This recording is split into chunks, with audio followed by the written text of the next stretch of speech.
Welcome, everyone. This is your friend, the DN What If, here with another exciting fanfiction. Today, we're diving into the story of what if Deku was forced to save Bakugou after their dark past was exposed? If you enjoy this video, don't forget to hit that like button and subscribe for more fanfiction content just like this. Now, let's get started with the fanfic. He'd been caught off guard. He'd gotten sloppy, allowed himself to get too comfortable, too soft, so whose effing fault could all of this possibly be other than his own? Bakugou didn't even understand why he was so particularly hung up over it. He should have known, honestly, and should have been prepared. He'd had it coming for years now, and he knew that karma was going to catch up to him eventually. He just hadn't been anticipating it to come around quite like this. It was one thing that his classmates no longer wanted anything to do with him, he could respect that, but some of them could at least have the decency to just leave him alone and not glare holes into the back of his head all DMN day or try to rile him up for whatever stupid reason they have to be bothering him anymore, half and half. And it all centered around Deku. Of course it did. And of course everyone, including his own friend group, would effectively ostracize him in their scramble to come to the shitnerd's defense. Now, if it had been over an average petty squabble, he'd be on a warpath over it, because F them and F him for trying. But this he could understand to some degree because even though it was in the past, it still didn't paint the most flattering picture. It had only been another episode between him and Deku. The class was used to them butting heads at this point, and thanks to familiarity, very few of them questioned why Deku would sometimes flinch when he got too close to his face or guard when he raised his fist as if it were programmed into the nerd's brain. There was a silent agreement between the two of them to not talk about it. At least, not until they were ready. The only person who really knew anything was Kirishima, when he'd have a particularly bad night and would vent to the red-haired idiot and sometimes mention a tidbit or so of his and Deku's rocky history. Even then, however, he'd never revealed the worst of it. And then come Thursday morning and he gets an earful from his mother out of left field because apparently she's having a rough week and wanted to rant at him to blow off steam, and now everything's somehow his fault. They don't even hate each other. Just don't. But what would normally be a petty argument over nothing that would eventually calm down into snide remarks and a rough, well-hidden apology from dear old mom somehow devolved into something a bit more sinister. He learned some dim respect, you brat, she hollered through the speaker, breathing harshly. Don't talk to your mother like that. F you. F you. Honey, please, could be heard in the background, his father's tone both nervous and dangerous. Neither paid him much attention. I hate you, he screamed, loud enough to shake the dorms, fully giving in to his seething rage. I hate you so effing much. Just go die in a gutter somewhere and leave me alone, damn it. Make it easier for both of us and go throw yourself into traffic. Choke on it and I'll be there to dance on your ashes. That's Inu dash. His father's yell was cut short as Bakugou ended the call and hurled his phone at the wall, snapping it in two and leaving a small crater in its wake. At the time, he couldn't care less. A broken desk chair and singed bookcase later, he'd be tearing through the halls with enough ferocity to cause Todoroki to back the F off. Even Kirishima's efforts to calm him down were in vain, he was so sad, and Bakugou just didn't know what to do with himself. The anger was just building and building with no outlet, and he knew that sooner or later, he was gonna explode, and someone was gonna get hurt, and it was gonna be on him. And so, in his blind rage, he turned to an old tactic that he hadn't used in a very long time. Take it out on Deku. Yelling, shoving and tripping, insults, and all the works. It was slightly startling to everyone just how hostile he'd suddenly become, and even the squad was keeping their distance. Deku, however, instead of doing the same and trying to stay away, was starting to pester him back, asking too many questions and giving him very skeptical looks. It was different from the Deku that any of them knew. The one who kept his mouth shut and dealt with it in nervous uneasiness. It was certainly a far cry from the Deku that Bakugou knew back in middle school. And then it was the end of the last class of the day when Bakugou shoved him out of his way and Deku immediately shoved him back, right into the wall. The room went dead silent, Bakugou himself practically seeing red as Deku's eyes bore right into him. Kaken, what is your problem? I thought we were past this. None of your demon business, shitty Deku, now get the F out of my way. No! Deku yelled, his fists clenched. If you want to talk about it somewhere else, we can, but I am not letting it go. We've come so far. Or at least, I thought we did. He'd had screaming matches with many people in his life. His parents, his teachers, his classmates, random pricks he'd run into on the street, but as far as he can remember, he'd never had one with Deku, because the stupid nerd would just stand there and take it. He always just took it. So, even though he'd never admitted out loud, it was slightly startling to hear the full volume that Deku's voice was capable of. It seemed that some of the others agreed, earlobes and tentacles in particular fleeing in order to protect their sensitive hearing. Bakugou faintly remembered Four Eyes calling to get a teacher to break them up, more than one pair of footsteps scurrying off in response. They were probably terrified that two of the strongest students in their class were about to straight up throw down right in the middle of the classroom. At least at this point, the only damage done was both of their burnt and broken desks and a few eardrums. Only a minute later and he didn't even know what they were saying anymore. He was just screaming insults for the sake of screaming insults, and Deku was probably venting about a lifetime's worth of trauma directly at him. At this point, however, he didn't care.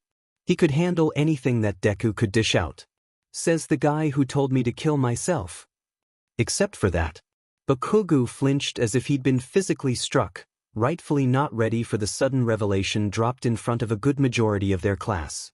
Deku, on the other hand, was a deer in the headlights, realizing exactly what he'd just said out loud only a millisecond too late and going sickeningly pale, throwing his hands over his mouth and looking up at his childhood friend with wide eyes filled with fear and regret. Bakugou was painfully aware of how silent the room had suddenly become. He couldn't bring himself to look, even as Deku began to scan the sea of faces with tears in his eyes. Bakugou couldn't quite place the foreign emotions swirling in his stomach, but it did nothing to quell his fury. You! He growled menacingly, with more venom than even he'd intended. Deku looked ready to throw up. Something hurt. He didn't know what it was, but it hurt. He didn't like it. F you, he spat, pointedly grabbing his backpack and shoving Uniform's desk over as he made a hasty exit, only barely catching glimpses of his classmates' dumbstruck faces. He could hear Deku practically tripping over himself to follow after him. Kaken, wait. I didn't dash. F you, he screamed, blinded and drunk with rage as he slammed the door behind him with enough force to create an audible crack. He tried to ignore the feeling of finality that followed. To be completely honest, he had absolutely no clue how he and Deku hadn't been expelled yet, considering how they'd been at each other's throats recently. Of course, they hadn't talked at all since Thursday, but his point still stands. Oh, scratch that. No one has really talked to him since Thursday. Not since he found them all in a cluster in the common room that night, trying and failing to comfort the distraught nerd after forcing him to cough up far too many details about their middle school experience for either of their likings. The idiot was a sobbing mess, less likely from digging up old memories that he'd rather forget and probably more so from revealing such delicate information when neither of them were fully braced for the repercussions. Not that any of those extras would ever realize that. No, when they all turned their gazes on him, they weren't looking at a fellow classmate in that moment. They didn't see a friend. He knew what they saw, but he refused to acknowledge it.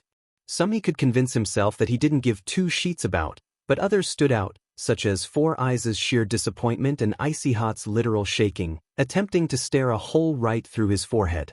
Round Face looked ready to lunge over the couch and strangle him on the spot, and Earlobes was wearing one of the ugliest sneers he'd ever seen. Any other context and he'd legitimately be impressed. Something still hurt. He chose to ignore it. He paused when he met Sparky's eyes. Kaminari looked as ready to throw hands as Uraraka did, and he wasn't sure how he felt about that, but something twisted in his stomach nonetheless. Since when did he care what these extras thought of him, huh? Zero wouldn't even look at him. He didn't know if he was supposed to be offended or not, but the fucker wouldn't even look at him, brows furrowed as he pointedly glared off to the side. He felt rage churning inside of him, his blood boiling in his veins, and he latched onto that feeling in its familiarity. His one constant. But then his eyes locked with Ishido and Kirishima and everything became static. Ashido looked betrayed, as if she was staring at an abomination. She despises bullying more than anything else. Kirishima looked exhausted, as if he was finally tired of his bullshit. How has he even put up with you for so long? He retreated like a FANG coward.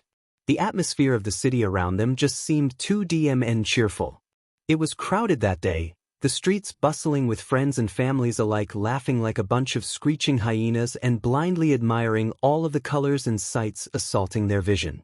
Hero merch shops were everywhere, along with new restaurants, arcades, and other things of the sort. A lot of this area was relatively new to City A, so the noise was expected. He just wished that he hadn't been dragged into all of this. This was not how he wanted to spend his weekend. FING hell, Kirishima.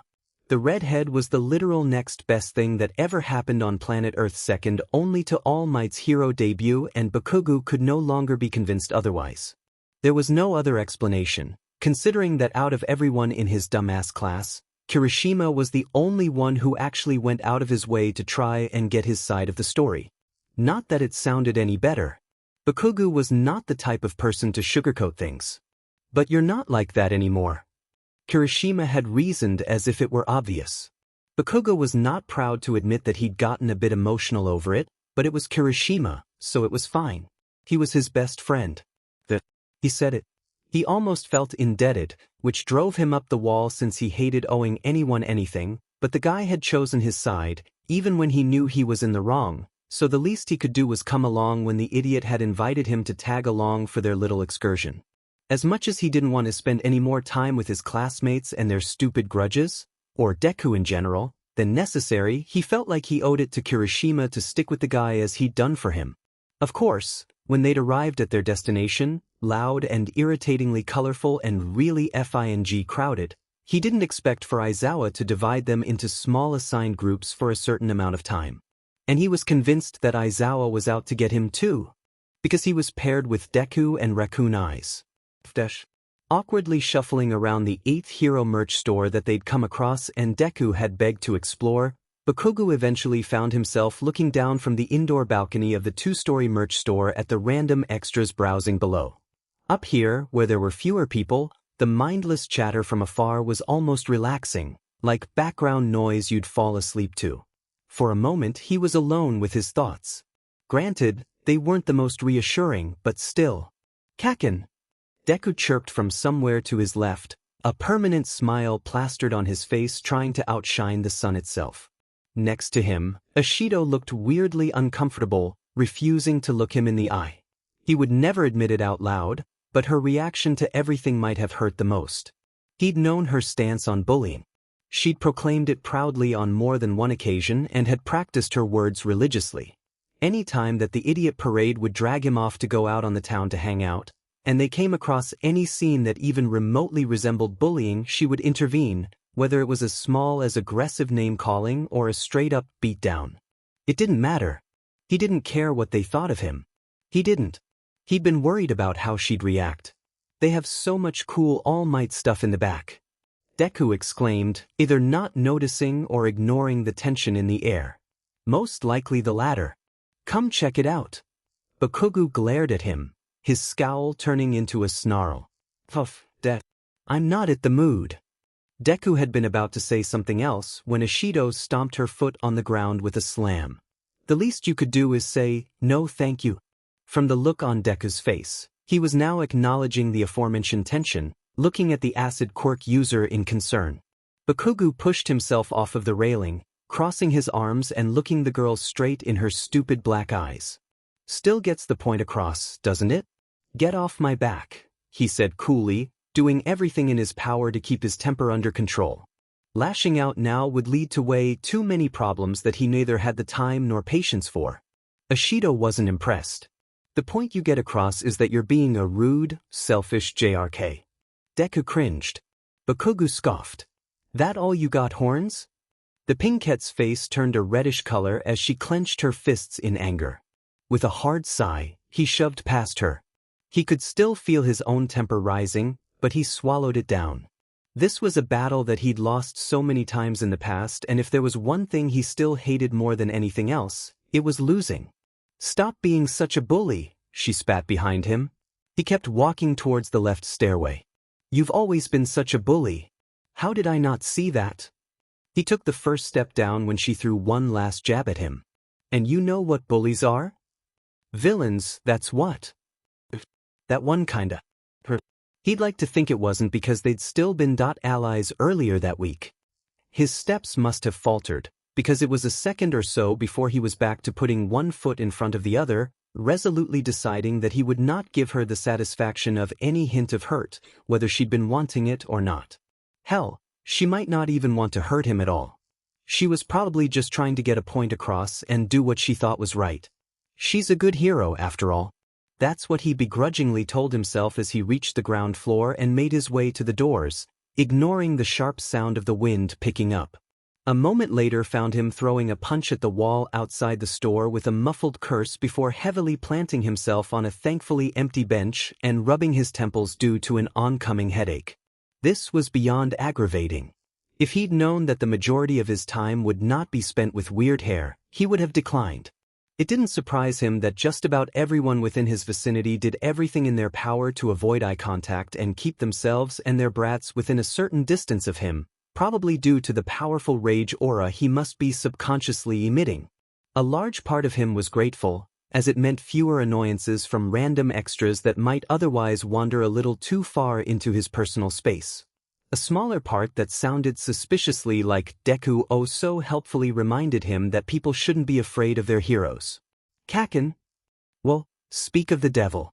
Deku had somehow materialized next to him, alone, he realized, with an unbelievably irritating amount of sympathy in his eyes. Wringing his hands nervously, the nerd fearlessly took the seat next to him, clutching at his knees. You doing okay? Why the hell would I not be? He bit back, looking pointedly away. Awkward silence ensued, Deku's mumbling being the only sound outside of the constant murmur of the crowd around them. Deku began, sounding as if he wasn't sure what to say. I got into a fight with Ishido. He finally turned to look at the nerd and pet an eyebrow. Get into a fight? With someone other than me? Deku chuckled at that, though his face fell a moment later. I didn't like what she said. I know she's just trying to defend me, and everyone else is too, but I don't like it. He exhaled sharply. It's not fair. If, do you mean, not fair? Bakugou interrupted. Karma's a beach, Deku. I've had this coming for a while now. It was only a matter of time. It's not fair. Deku said more forcefully than anything he'd ever said to him before, especially when disagreeing with Kaken to his face. Bakugou grimaced. Deku breathed in slowly before letting out a long sigh. I haven't been afraid of you in a long time, he said. And you haven't done anything that really hurt me in a long time. We're not the same people. His eyes hardened. I'm stronger. Because of you. You're kinder because of them. That's pretty effed up, Deku. But it's the truth and I'm grateful for that. Deku leaned back into the bench, the tension leaving his body. Yeah, the things you did and said were a little messed up. A little? Okay, yeah, a lot messed up, but now? Now I feel like I can take on the entire world and come back smiling. His pearly whites reappeared, and Bakugou almost felt as if he had to squint. And I don't mean like, jaded now or anything, but I have tougher skin, and that will really help me in the future. I'm a stronger person because of you. Idiot. That doesn't make it any less wrong. It doesn't, but that's not what I'm saying, the shorter teen argued, sitting back up and staring out at the crowd with a serene look and a soft smile on his face. What happened between us was really unfortunate and has lasting repercussions, but it's not the end of the world. What's done is done. In the end, something good came out of a bad situation, a silver lining of sorts, 'cause good always prevails, just like how heroes always win. Get it? Deku was looking at him with a glowing smile and his arms outstretched as if he'd just explained the secrets of the universe, holding said look even as Bakugou gave him the most incredulous stare he could muster. He finally looked away, Deku shifting next to him and once again clutching his knees. It was probably only a minute or two, but it felt like hours before Bakugou huffed. You said you got into a fight with Black Eyes? Deku startled, looking up at him with wide eyes before sheepishly looking away, his face turning red. Yeah, he stammered. I may have lost my temper.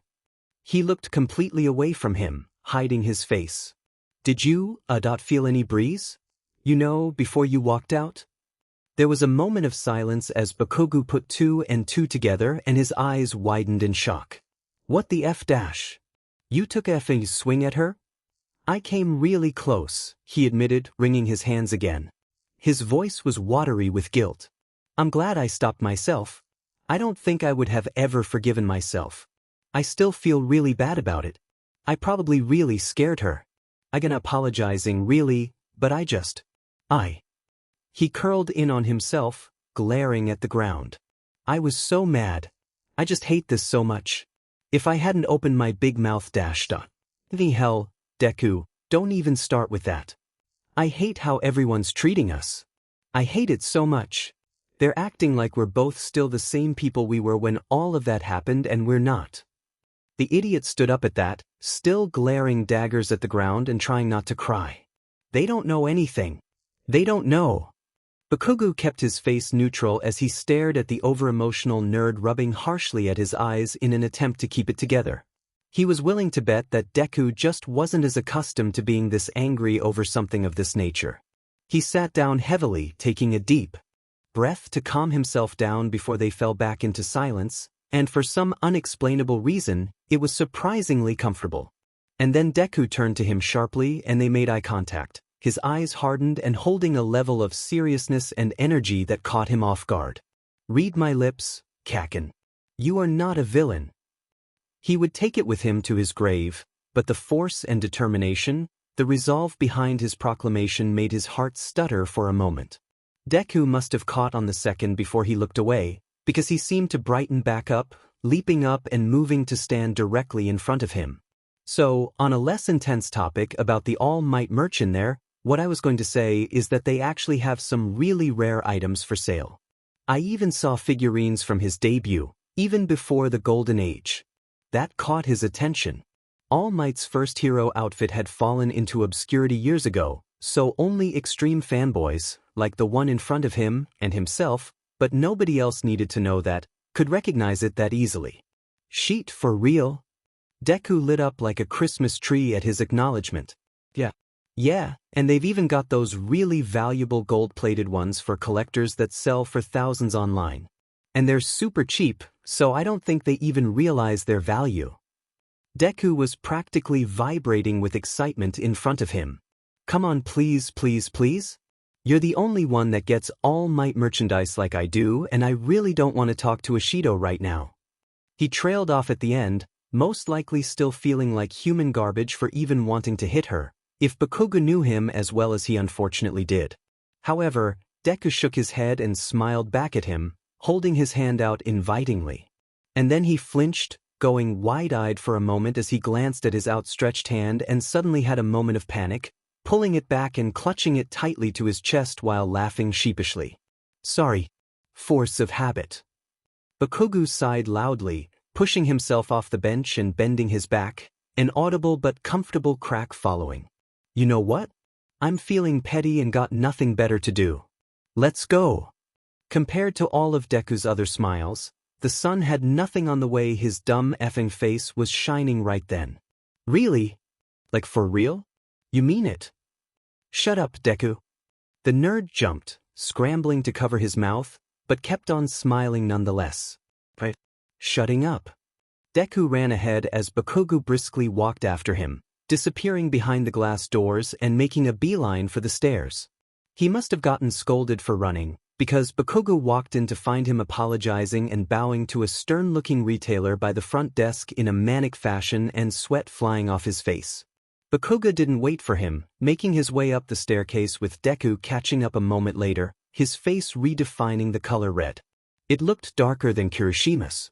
The next several minutes were not as bad as they could have been, considering that he was in Deku's company. They've had way worse days, anyway. It was mostly spent with them looking through all of the All Might merchandise on the second floor, Deku gushing over every single thing he got his hands on while Bakugou admired the rarer items on sale and would occasionally throw jabs at Deku to keep his must-be-in-a-hole levels balanced. He decidedly ignored Ishido watching them. He didn't know where she was, but he knew she was there. "Hey, look at this one." Deku laughed. "Look at the jacket. Don't you have one of those?" "The hell?"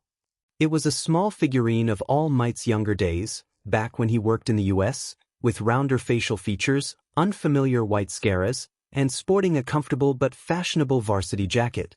Bakugou snorted. "Well, what do you know? He actually had a sense of fashion at one point." "Oh, come on, Kaken. It's not that bad. Don't you dare even try to defend that banana suit. It's effing hideous. His hero suits all look cool though. He didn't design them, moron." Bakugou countered. "They were all done by that shield F-. Please don't call Melissa's dad AF-, Kaken." Bakugou nearly choked while Deku's face re-entered its perceptual state of embarrassment. As hilarious as hearing Deku cuss was, the idea of giving him the satisfaction of making him laugh made him queasy. Queasier than he'd expected, because he felt kind of sick all of a sudden. The feeling grew in intensity at a rapid pace. The air stayed out of his lungs and suddenly he was hyper-aware, his twitching fingers begging to attack. He felt his heart squeeze and his eyes widened. It was disturbingly sudden, but he knew this feeling. He turned back towards Deku, who was staring directly back at him with wide, terrified eyes. He was sweating profusely, his shaking hands clenched tightly into fists and his breathing erratic. "Kaken." "I know." The two of them raced towards the railing, eyes scanning the area and the outside through the giant windows for any sign of danger. Deku's hands were wrapped around the railing so tightly that Bakugou heard it creak under the pressure. "This isn't right." Deku hissed through clenched teeth. "I've been dealing with a fidgety feeling for years and I've never felt it appear this quickly." So being slammed in the gut out of left field isn't normal? Unfortunately, he wouldn't exactly know. The whole fidgety feeling thing was still relatively new to him, so as much as he absolutely loathed it, Deku was the expert here. "No. It's always gradual. Even if it's a quicker build-up, it always dash." The world jerked. The sudden momentum nearly threw them both over the balcony.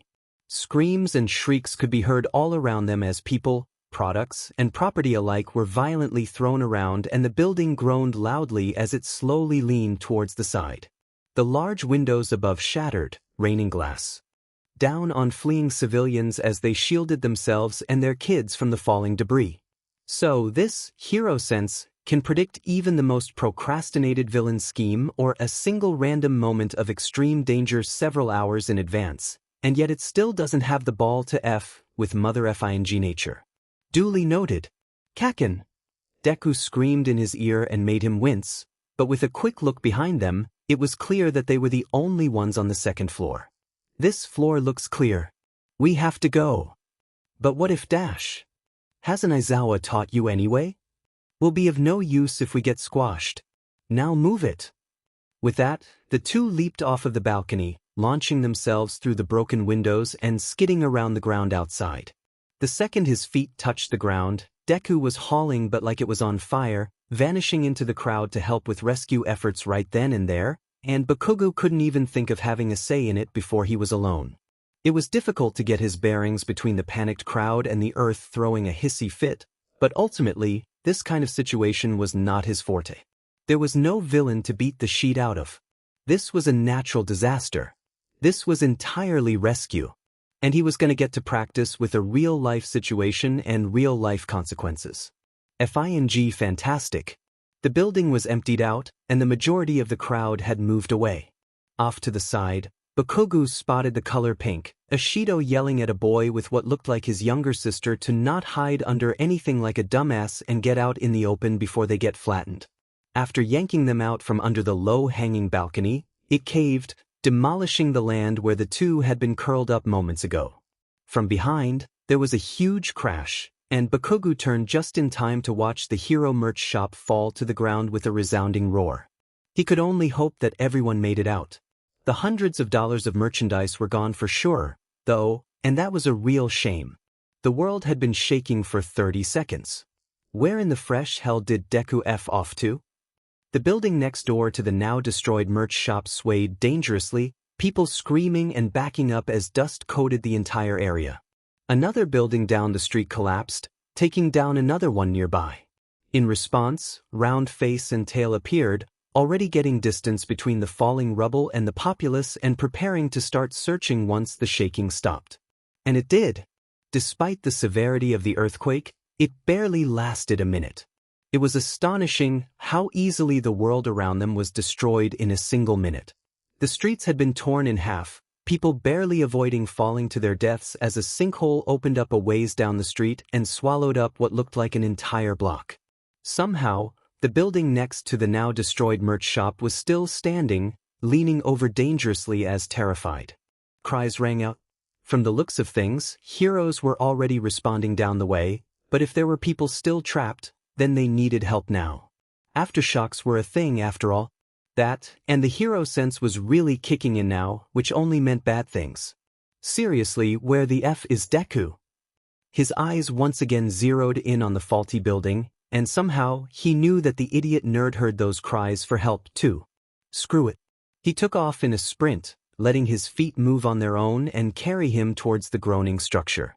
He pushed past several bystanders, all milling around like a bunch of morons instead of finding their bearings and maybe a safer location. As he broke through the crowd, he saw a woman with an infant run out of the building sobbing, looking back expectantly as she cradled her screaming brat. Each second that passed, her face fell, until she was nearly falling to the ground in despair. This is a warning issued by the Hero Agency Systems of City A. An overhead voice rang out throughout the district. All able citizens are asked to evacuate the area due to the imminent threats of aftershocks and heavy flooding. Heroes will direct you to the nearest shelter. If you are unable, then you are advised to search for steady, high ground or wait for heroes or emergency services to escort you to safety. Wait, flooding? It had been a minor detail when they'd first come here, thus unimportant, but there was a huge reservoir a distance from the new district that must have been damaged by the earthquake. If that's the case, then this really is a race against time, 'cause that will be a ton of water. Hey lady! Bakugou yelled, the woman's eyes snapping up to meet his. What's going on here? Did you see a dumb-looking nerd with green hair and freckles come through here? The woman gasped. Are you with him? And the pink girl too? You have to help me. My daughters are still in there. You've got to be kidding me. So, Deku and Black Eyes are both in there. This day just keeps getting better. With little more prompting, he ran in, immediately having a coughing fit from all of the dust in the air. Rubble could be heard falling in the distance as the building continued to lean and with petrifying indications. As he lifted his shirt over his nose, he stopped, listening for any signs of life that may be hidden behind the wall of contaminated air. Almost instantly, the sound of a small child crying could be heard. Bakugou zeroed in on it, blindly feeling his way through the foggy air. He would create sparks to try and see better, but he thought he could smell gasoline. He stumbled across a silhouette, a small child continuing to cry over some rubble on the floor, and Bakugou found himself pushing through the ruined, partially collapsed building just a little bit faster, his heart stuck in his throat. Is anyone there? He yelled through the dust, watching as the silhouette jerked up, leaping up and waving its arms. Over here, the little girl screamed, jumping up and down as Bakugou finally reached the spot. If anyone asked, he would deny remembering the moment that all the blood left his face and made him white as a ghost. Laying under some of the rubble was the stupid FNG nerd. His leg was twisted in a sickening angle and blood slowly pooled around his head and side. From the looks of it, he'd barely missed the heaviest of it, Bakugou cringing at the flattened fingers of his left hand under the giant piece of what used to be a wall. He got me out of the way and now he's hurt, the girl cried, tears streaming down her face. He vaguely registered the sound of rubble moving a distance to his right. Please help him. Bakugou let out a long sigh of annoyance. This FING idiot, he muttered to himself. The rubble that had fallen on him was heavier than he thought, which was concerning, but it didn't take too long to dig the moron out. Come on, come on. Freeing his fingers was the hardest part, fighting against what felt like the weight of the entire building in order to free his hand and hopefully not ruin Deku's arm more than the idiot already has over the last several months. After what felt like an eternity, he was finally able to pull Deku's unconscious form away from the mess of metal and concrete. There was a nasty-looking gash on his side, and for a moment, Bakugou wondered if he'd actually bled out. Stupid FNG shitnerd moron. The floor jerked beneath him, sending him and the brat to the ground. The building groaned dangerously in the face of the expected but unfortunate aftershock, like a beast preparing to devour its prey, as rebar and concrete began to rain from above them. The girl screamed, crying as a slab of concrete came just a little too close to crushing all of them. "Hey kid!" Bakugou yelled with just a little too much bite, pulling Deku into his arms bridal style. "Hop on my back. I'll give you a piggyback ride or something like that, yeah? I need you to work with me here." Thankfully, the girl complied, immediately climbing onto his back and holding on tightly as he settled his cargo and bolted into the swirling dust. He could hear the building collapsing all around him, literally tons of debris slamming into the ground as he ran. For once in his life, he could actually thank his lucky stars that the rubble was so nice as to build a pathway for him. The light of the outside world was shining through the foggy air and he couldn't help but feel relief flood his system. "Kakin?" Deku slurred, regaining consciousness. "What happened?" "The girl? I got her, Just shut up for once in your sorry life." They broke through the dust, the light blinding him and nearly sending him tumbling to the ground, kid, idiot, and all. There was a shrill cry, the woman from before being held back by a man as Bakugou approached them. It took all of his self-control and memory of injuries to not just drop Deku like a hot potato.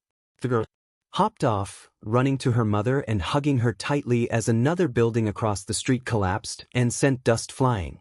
Deku struggled against his grip. "And Ishido? Wait, Horns was still in there, wasn't she?" "I'm going back for her," he said, attributing the shaking in his voice to the earth as he set the nerd down. Deku yelled something, wincing at his destroyed body as Bakugou stood back up and turned to the couple. "He needs an ambulance now." The couple didn't even get the chance to respond as he turned and sprinted back towards the building, leaning and grinding against itself in a display of danger and imminent death. Things would never be easy for him, would they? Going back into the dust cloud meant going practically blind once again. Sounds were muted against the loud groans of the building, so Bakugou had to just follow his instincts and run, constantly tripping over rubble and dodging debris at the last second a few times too many. At one point, he ate sheet entirely, foot getting caught and throwing him straight into the ground. His nose was probably bleeding now. There was a scream somewhere in the distance, Bakugou blindly following the sound of feminine voices just above the cacophony of screeching metal above them and through the haze of dust and dirt irritating his eyes and lungs. Even through the contaminated air, he could see the bright pink breaking through the gray surrounding them. There was crying, revealing a girl around their age with a nasty cut on her arm. Ishido was reassuring her, pulling her away from the mess of rebar surrounding them and patting her shoulder. "Horns," he yelled, coughing as dust filled his lungs. She turned to him, looking a lot happier to see him than he'd been expecting, and yanking the girl along with her. "This is the last civilian in here. We gotta go," she screamed above the noise. Bakugou nodded, grabbing the girl's other arm and dragging them both along with him. It was almost the exact same scenario as before, dangerous debris falling all around them as the girl continued to scream in terror of her approaching death. The sight of light filling the swirling dust cloud caused her to sob in relief. "We're okay." Ishido continued to reassure her. "Everything's gonna be fine." The ground caved behind them. Bakugou may have felt fear before, but there were few times that he was scared enough to actually show it.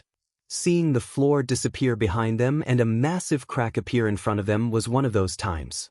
The girl panicked, pulling away from them and the dangerous hole appearing ahead of them.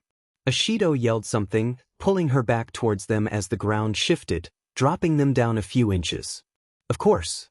The building was collapsing, and it was collapsing right FING now.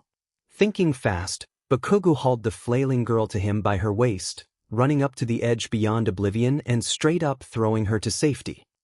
Run! The ground hard, bouncing off and rolling to a stop. There was a moment of relief that shot through him as she reacted almost immediately, leaping to her feet and sprinting for the exit in tears. Concrete came raining down where she'd once been, blocking out the light of the outside world. He felt everything JRK to the side and throw his balance off before he saw anything, dust clouding his vision and irritating his lungs as the earth itself opened up to swallow them whole. For a single moment, in a millisecond's time, his wild eyes locked with raccoon eyes, hers alight with fear and adrenaline-fueled desperation. Somewhere in the back of his mind, he realized that it was the first time she'd looked at him with something other than long-deserved hatred in days. The groaning of the building around them became so unbearably loud that he could barely make out anything around them, and everything shifted again. Distant cries could be heard for a moment, and he could only hope that the beach is out of harm's way and hasn't rendered this whole FNG suicide mission pointless. If anyone ever asked, he would vehemently deny the sharp spike of fear that shot through his entire being when he felt the ground itself give way and saw the ceiling cave in above them. Somewhere in front of him, shrouded in an impenetrable wall of dust and concrete, a Shido screamed. And then he was free falling. There was a moment where he felt weightless, as if Round Face had used her quirk on him and he was just floating there, among the sinking rubble surrounding him and blocking out the sun. Dust swirled around him like water and covered the light of the cloudless sky, attempting to peek through, giving the feeling of falling deeper and deeper into the abyss until there's nothing left. Ashido's screaming entered his awareness for a moment, only to be overpowered by metal falling on metal and concrete on concrete. Bakugou wished he could see her, but he was at least able to locate her somewhere to his left. The roar suddenly hit a crescendo, and the sun peeked through the darkness for a single moment. There was a sudden impact and everything went white. It was so unexpected that he didn't have time to even try to stifle the scream that tore out of his throat, accompanied by the sound of tearing flesh that he barely registered above the cacophony of falling debris and the deafening crash of the building meeting the ground and groaning into its final resting place. That hurt. It hurt. It hurt. Pain coursed through his body, disrupting his breathing and making him almost feel numb. Somewhere in the back of his mind, he noticed a dull throb pulsating through his uncooperative right arm and a sharp stinging feeling around his hip, but it was easily overshadowed by whatever was happening to him at that moment, this unbearable sinking feeling that almost seemed to suspend him in nothingness and left him heaving. Why did it hurt so badly? A familiar voice filtered through. The overwhelming sounds of his heavy breathing and wild heartbeat pounding in his ears. It was a high-pitched noise, his brain not entirely deciphering any understandable language, almost as if someone could blow a whistle underwater, and it was nowhere near enough for his frazzled brain to put a name or face to. He felt his body giving up on him, choosing oblivion over whatever excruciating hell this was supposed to be, and despite his mind's struggle against it, his vision was blurring and he felt his body going limp against the rough, uneven ground without his permission. The air tasted metallic. He must have actually passed out, because within the next moment, it had become eerily quiet. The only thing he could hear was the odd pile of dust falling to the ground and maybe a small stone or two. Though the air wasn't as breathable as he would like, the dust seemed to have cleared somewhat, sunlight lightly streaming through the remains of what was once a structure, or even the ground. From here, it almost looked like a giant hole had opened up, as if they'd been swallowed by the earth. Well, all things considered, it could be a lot worse. At least he had a light source and his oxygen supply wasn't limited. Hell, he was still alive. His right arm was going numb, which was concerning. Slowly turning his head, and realizing that he must have hit it in his fall because ouch, he was kindly greeted by the sight of his arm being crushed by debris. Bakugou grimaced, trying to move his fingers under the weight and finding it almost impossible. Sheet, he really hopes he can keep that. He kinda needs it. Jostling his arm, he realized through the pain with some inkling of hope that the rubble pinning his arm down was loose, not holding up the entirety of the ruins around him, and not standing as the only thing between his body and several tons of material, and that meant it could be moved. Bakugou slowly exhaled, ignoring the stinging sensation that followed, and with his still muddied senses, pushed himself towards his side to get a better angle to move this thing. Three things happened at once. The first was that the stinging in his hip suddenly became a whole lot worse, flaring up and screaming at him to stop trying to move. The second was the realization that he couldn't move. The third was nearly throwing up from what felt like his torso being ripped open. He gasped, seizing despite his attempts to control his body and grabbing at the floor with his free hand to ground himself. Hot, stabbing agony shot through his system, and his hand reached out on reflex towards whatever was causing his stomach to feel like it had just exploded from the inside out. His fingers found themselves wrapped around thick, sticky cylindrical metal, and it fully dawned on him just how royally effed he was. He let out a shaky breath, forcing himself to relax and go limp. Adrenaline was setting his brain on fire and panic was obstructing his airways, but he had to keep it together. He'd been skewered, nailed to the ground by a piece of rebar jutting out of the dirt.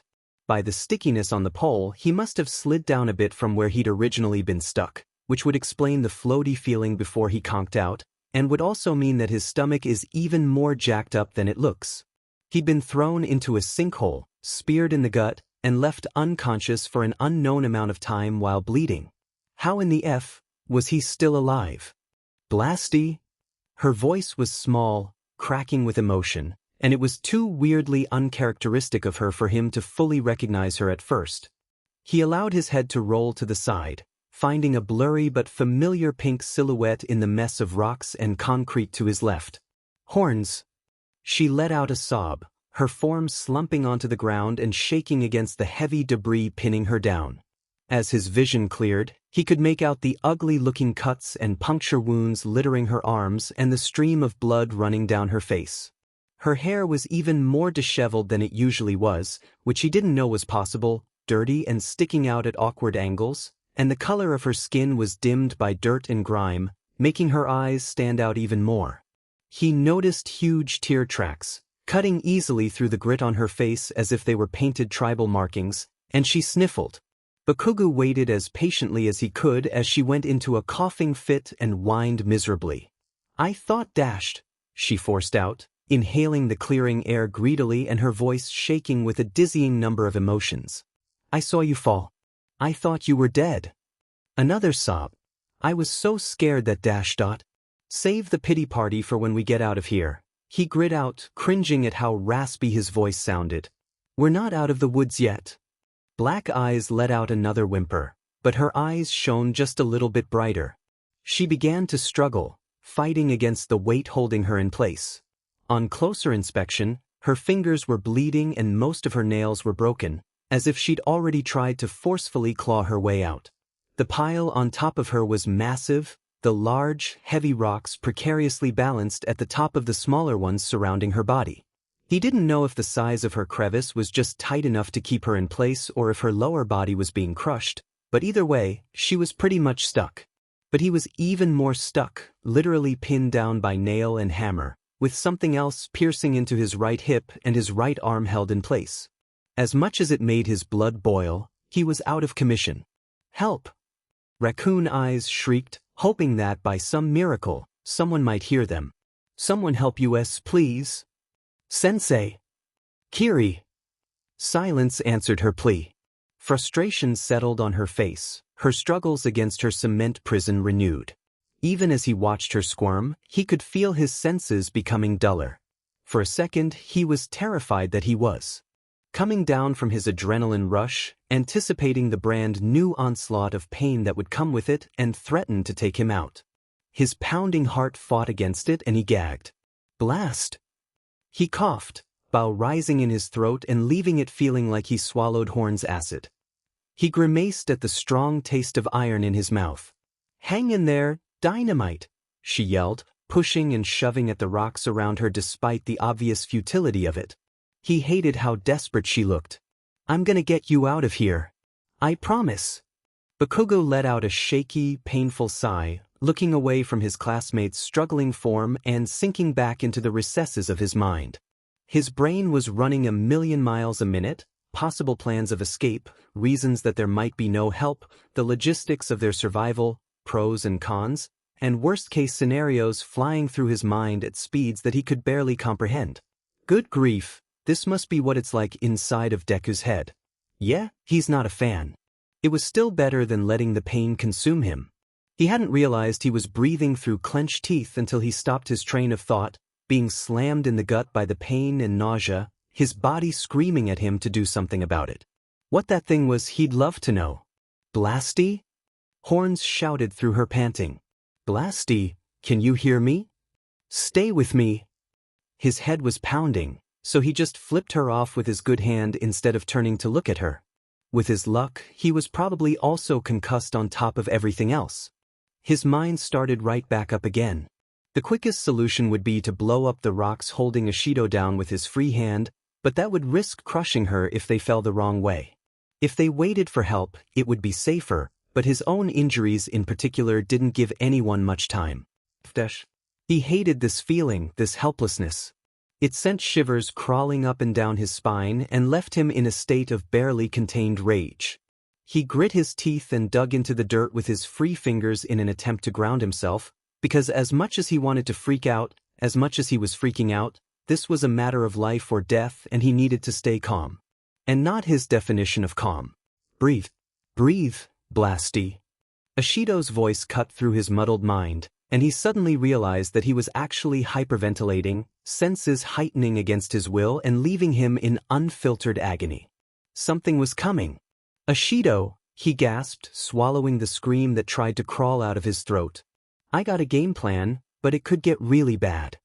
But it's already really bad, she joked despite her tears, and he couldn't help smirking because she had a point. Those rocks up there, he said, motioning to the giant slabs of concrete. I'm gonna try to blast them off of you from here. Horns looked up as far as she could, unable to see all the way above herself from her angle. She looked back at him with a grimace, and he could only assume that she was concerned about being crushed to death. Even if his aim is spot on, and it always is, there's a good chance that they'll fall whichever way they pleased, including tipping forward and raining down right on top of them. From that height, a hit to the head would be game over. Won't that hurt you? Wait, what? What? Black eyes bit her lip as her face held its look of displeasure. The kickback from the explosion. Couldn't that break or tear something important? Bakugou stared at her incredulously, feeling whiplash from the Ashido he'd spoken to in the merch shop and the Ashido here beside him. The one who finally realized what an a-hole he was versus the one who was currently terrified for his life. Then again, she was a good person. Of course she'd be worried. Why would you care? He didn't know if it was his mind lagging behind or if he was even in his right mind in the first place to blurt that out, but something wasn't adding up to him and it was doing nothing for his worsening headache. Raccoon eyes, meanwhile, looked as if she'd just been told her dog died. And then her face morphed into that of inconsolable horror when they heard a low rumble. She let out another sob, beginning to hyperventilate as she made one final, vain effort to free herself, and though Bakugou was still reeling from the concept, she'd made it very clear that it wasn't her own safety that she was concerned about. On any other day that would send him flying into a rage, but right now he was just too exhausted to care. The rumbling grew louder, the ground vibrating along with it, and Bakugou felt as his own heart rate skyrocketed. At first, he thought that he was imagining it, or jumping to conclusions, but realizing that Ashido was also in possible danger, it finally dawned on him that his hero sense was going off. For what? He wasn't sure, because this didn't feel like an aftershock. Something was coming. He closed his eyes, filing his current pain away for just a moment, and thought back to before he found himself in this predicament, when he was getting along weirdly well with Deku and the earthquake actually hit. To the people running, that family. He absent-mindedly wondered if Deku's hero sense had gone off when he ran back in after Ashido. Not that he cared, but he was missing something. He could feel it. There was something that he'd forgotten. A small detail dash. It hit him like a ton of bricks and his eyes snapped open. All able citizens are asked to evacuate the area due to the imminent threats of aftershocks and heavy flooding.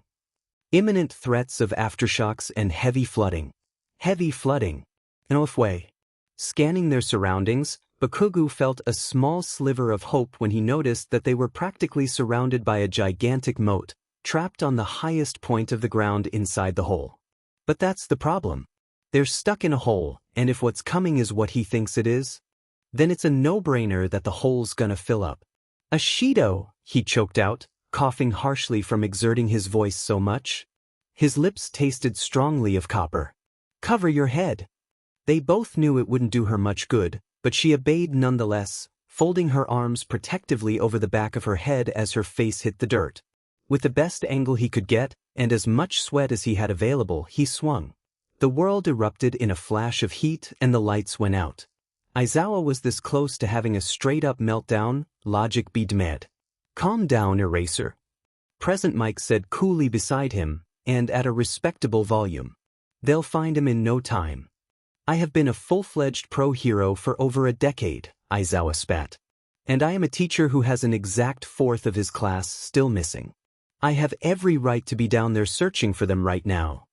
Mike sighed as Aizawa returned to his pacing and scanned the sea of faces before him. Apparently, the area had gotten so unstable that they'd shooed some of the heroes away from the scene that didn't have extremely useful rescue-related quirks. Aizawa had tried to argue that he could keep a victim's quirk from lashing out during rescue, but they hadn't listened, and it was aggravating him to no end. Foolishness, all of it. Ida was pacing more than Aizawa himself was, leaving a literal rut where he'd been walking while Azui attempted in vain to calm him down. Her own posture was just as tense, which wasn't helping. Off to the side, Todoroki was glaring holes into the dirt, subconsciously freezing the ground while simultaneously warming up the air around him to uncomfortable levels. Yaoyorozu had been forced to give up trying to comfort him due to how blisteringly hot it was getting to his left and absolutely freezing on his right. She had dejectedly wandered over to where Jairu and Mineta were having the same problem getting too close to a panicking Kaminari without getting zapped by accident. Obviously, Aizawa wasn't the only one irritated with all of this, because both Hagakure and Kirishima had tried to sneak off and search for their missing classmates themselves, Siro and Satu having to forcefully hold the redhead back while Jairu, Shuji, and several pro-heroes were now keeping a very close eye on the invisible girl after her third escape attempt.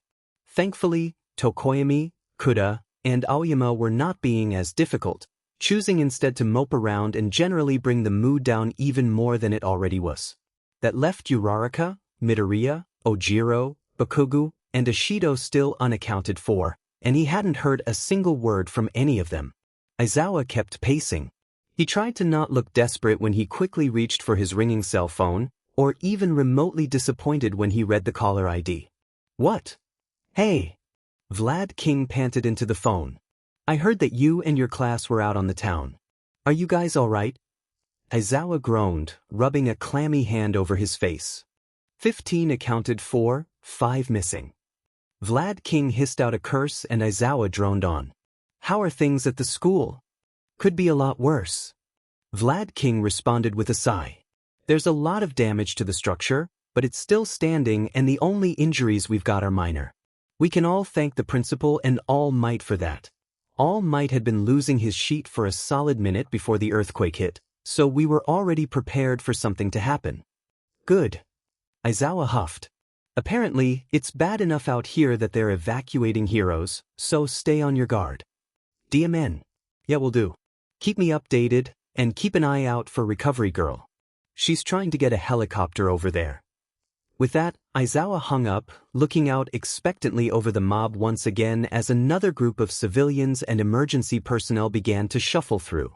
Hagakure had made a fourth escape attempt, being hauled away by another hero kicking and screaming while Yaoyorozu kept trying in vain to keep everyone calm. Good grief. Present Mike sighed to his right, surveying the damage from their vantage point and grimacing. And Aizawa kept searching, eyes roaming over the landscape for the smallest hint. Maybe a figure launching themselves around the rooftops with his tail, or floating debris, or an explosion. Even a flash of green lightning or a pink silhouette. Shoyuta. A hand landed on his shoulder, and Aizawa could only grimace at Mick's sympathetic face. We'll find them. You'll see. Aizawa turned away, his eyes hidden in shadow. We're pro-heroes, Mike. Optimism is dangerous. Present Mike hummed in response, returning to staring sadly at the destruction. Ojiro! Both heroes whipped around fast enough to leave them dizzy as Hagakure wiggled out of the hero's grip and sprinted through the last stranglers of the incoming crowd, slamming into the tail quirk user hard enough to send them both to the ground. Next to them, Uraraka smiled through her obvious exhaustion, combing through her disheveled hair and letting out a sigh.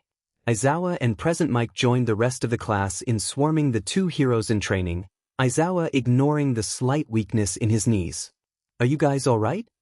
Azui asked in concern as she pulled the brunette into a tight hug. Uraraka gave her a watery smile. Yeah, we're okay. Saved a few people while we were at it." As the class clambered around their two classmates, Aizawa turned back towards the city and narrowed his eyes. 2 down, 3 to go, and if he remembered correctly, they'd been grouped together. So close.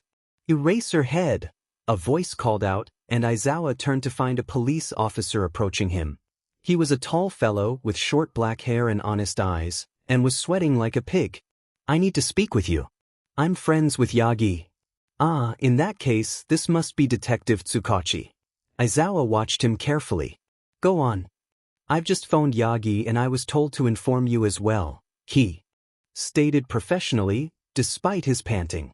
"You'll find one of your students in the next ambulance that comes through here." It took all of Aizawa's self-control to keep his breath from hitching. "Since All Might's involved, I assume you're referring to Midoriya." "Yes. He was brought in by a family that he helped rescue. Apparently he's hurt pretty badly, but it isn't anything life-threatening." Aizawa let out a breath that he hadn't realized he was holding. "All right, thank you. I'll keep an eye out for him." The detective nodded with a tired smile, turning on his heel and returning to where a group of emergency workers were clustered together. Aizawa turned back to his class, still crowding around their now safe classmates. Hagakure was still wrapped around Ojiro while Uraraka was now being lifted off of the ground by a teary-eyed Ida, Azui clinging to his back in order to join their group hug and Todoroki watching from the side with the barest ghost of a smile. "All right, young listeners," Present Mike shouted. "The danger may not be over, so we gotta stick together. Stay in our sights and everything will be fine. 2 more. Just 2 more and everything will be fine." It took a few minutes for any more ambulances to drive into the recovery area, but Aizawa was quick to leave Present Mike with his rambunctious class and make his way over to the paramedics in search of the missing problem child. He passed by several families, either meeting for a happy reunion, waiting for any news of their loved ones, or in far too many cases, facing the worst-case scenario. It was too powerful a reminder that not even heroes can save everyone from the Earth itself. It's just not realistic. It took longer than he would have liked, but he eventually came to the final ambulance truck and was met with the sight of his injured student squeezing the side of the stretcher so tightly that he was bending it. Midoriya's leg was propped up and wrapped in a tight cast, thick bandages tied around his forehead, torso, and hand. He was breathing erratically despite the oxygen mask, his heart monitor beeping wildly, and his eyes were of someone who couldn't possibly be within their right mind. The boy's eyes widened at the sight of his teacher, almost immediately breaking down into tears. "Aizawa-sensei." "Just rest, kid," Aizawa said. "You look like you need it." "The family?" he asked in desperation. "All safe. They helped get you here, apparently." Midoriya seemed to relax for a moment, breathing out with a loud sigh and staring up at the ceiling with unseeing eyes. He slowly leaned his injured head back onto the pillow, closing his eyes despite the crease in his eyebrows. And then they flew open, as if someone had just slapped him in his face. He gasped, throwing himself forward and crashing back down as Aizawa and the paramedics standing by did everything in their power to hold him down and keep him from hurting himself any further. "Midoriya!" Aizawa yelled, grabbing the boy by his shoulders and glaring into his glazed eyes. "I need you to stay calm. Keep it together." "But Kaken is dash." Midoriya doubled over in pain, clutching his head as he began to hyperventilate. Aizawa's eyes widened. "Calm down, Midoriya. I need you to stay calm." He breathed deeply, trying not to yell. "Were Bakugou and Ishido with you?" Midoriya whimpered, nodding quickly and wincing from the pain he probably just inflicted on himself. He swayed dangerously, leaning against his teacher and taking deep breaths to try and actually calm himself down. "I don't know where they are now," he sobbed. "I don't know where, but we have to find them right now." He began to mumble, words flying out of his mouth at 1,000,000 miles a minute and slurring together the longer he went, exhaustion fighting against his overactive mind. When stopping him or pulling him back to reality did nothing, Aizawa tried to keep up, but all he got out of it was building, and that really didn't help. The young hero in training suddenly paused. Something's coming. Aizawa felt a shiver run down his spine at how heavy the atmosphere had suddenly become. What? Midoriya looked up at him in terror, his eyes now missing their usual vibrant color and dull against the light, tears flowing down his face. Sensei, something is coming. And then he just passed out, right then and there, falling onto his teacher's chest and going limp. Aizawa stared down at him with an unreadable expression, not entirely processing the multitude of emotions running through his head except for the cold dread creeping into his mind. He laid the boy down, easily moving away as the paramedics kicked him out of the ambulance to care for their patient, and rubbed at his eyes for the umpteenth time that day. This was getting to be too much. There was a crashing sound in the distance, followed by a low rumble. The crowd started to panic, screaming in terror as the ground began to vibrate, and Aizawa was already bracing himself for another aftershock. However, the shaking never reached the same level, staying at a low vibration that only upturned a couple of pebbles and maybe a few tools left here and there. Every hero on the field tensed up, watching and waiting for whatever was about to happen, and Aizawa felt the hairs on the back of his head stand straight up as if his quirk was activated. Even now, with so much experience and after seeing so many terrible things, after being jaded from years of hero work, he couldn't even describe what he felt when his eyes snapped towards the right, staring in horror as a literal wave of water came roaring through the destroyed reservoir like an all-might smash and tore its way towards the ruined city. It took almost every hero and emergency worker on site to keep everything under control as the crowd screamed and cried over the devastation happening before them. And Aizawa felt his heart continue to sink, because 2 of his students were still missing. And it isn't even that they can't handle themselves. Both of them are very competent heroes in the making, but neither of them are easy to miss. Someone should have seen or heard them by now. Sensei. A familiar voice rang out, Aizawa spinning around to find Jiru practically tripping over herself to get to him. She was disturbing pale, looking as if she'd just seen a ghost and sweating buckets, leaving her hair in disarray, and was biting her lip hard enough to draw blood. Jiru, you should be dashed. I heard an explosion. Aizawa's stomach dropped. Where? Jiru immediately spun around and ran, Aizawa having no choice but to chase after her. The wave was blazing through the city like a tsunami, pouring into the multiple sinkholes littering the area and tearing several buildings down in its wake. A small, dark part of Aizawa's jaded mind couldn't help but see the universal joke of having such a new, bustling and lively part of the city absolutely demolished so soon after its grand opening. Go figure. Jiru skidded to a halt, stumbling and barely catching herself as she stood over the tall hillside overlooking City A, and pointed without saying a word. Aizawa followed her aim, feeling the color drain from his face as his eyes landed on an especially hole-ridden section of the city, nearly completely destroyed and sinking into the earth, just as the waters washed over it. It must have been a deep hole, because it was filling up extremely slowly, allowing the small pillar of smoke to rise proudly above the ruins surrounding it. That's it. Evacuation or not, he's getting down there. Go back to your classmates. Aizawa ordered. Stay together. I'll be back. He watched as Jiru nodded numbly, wandering aimlessly back to her group of friends as Aizawa made one last headcount of his class.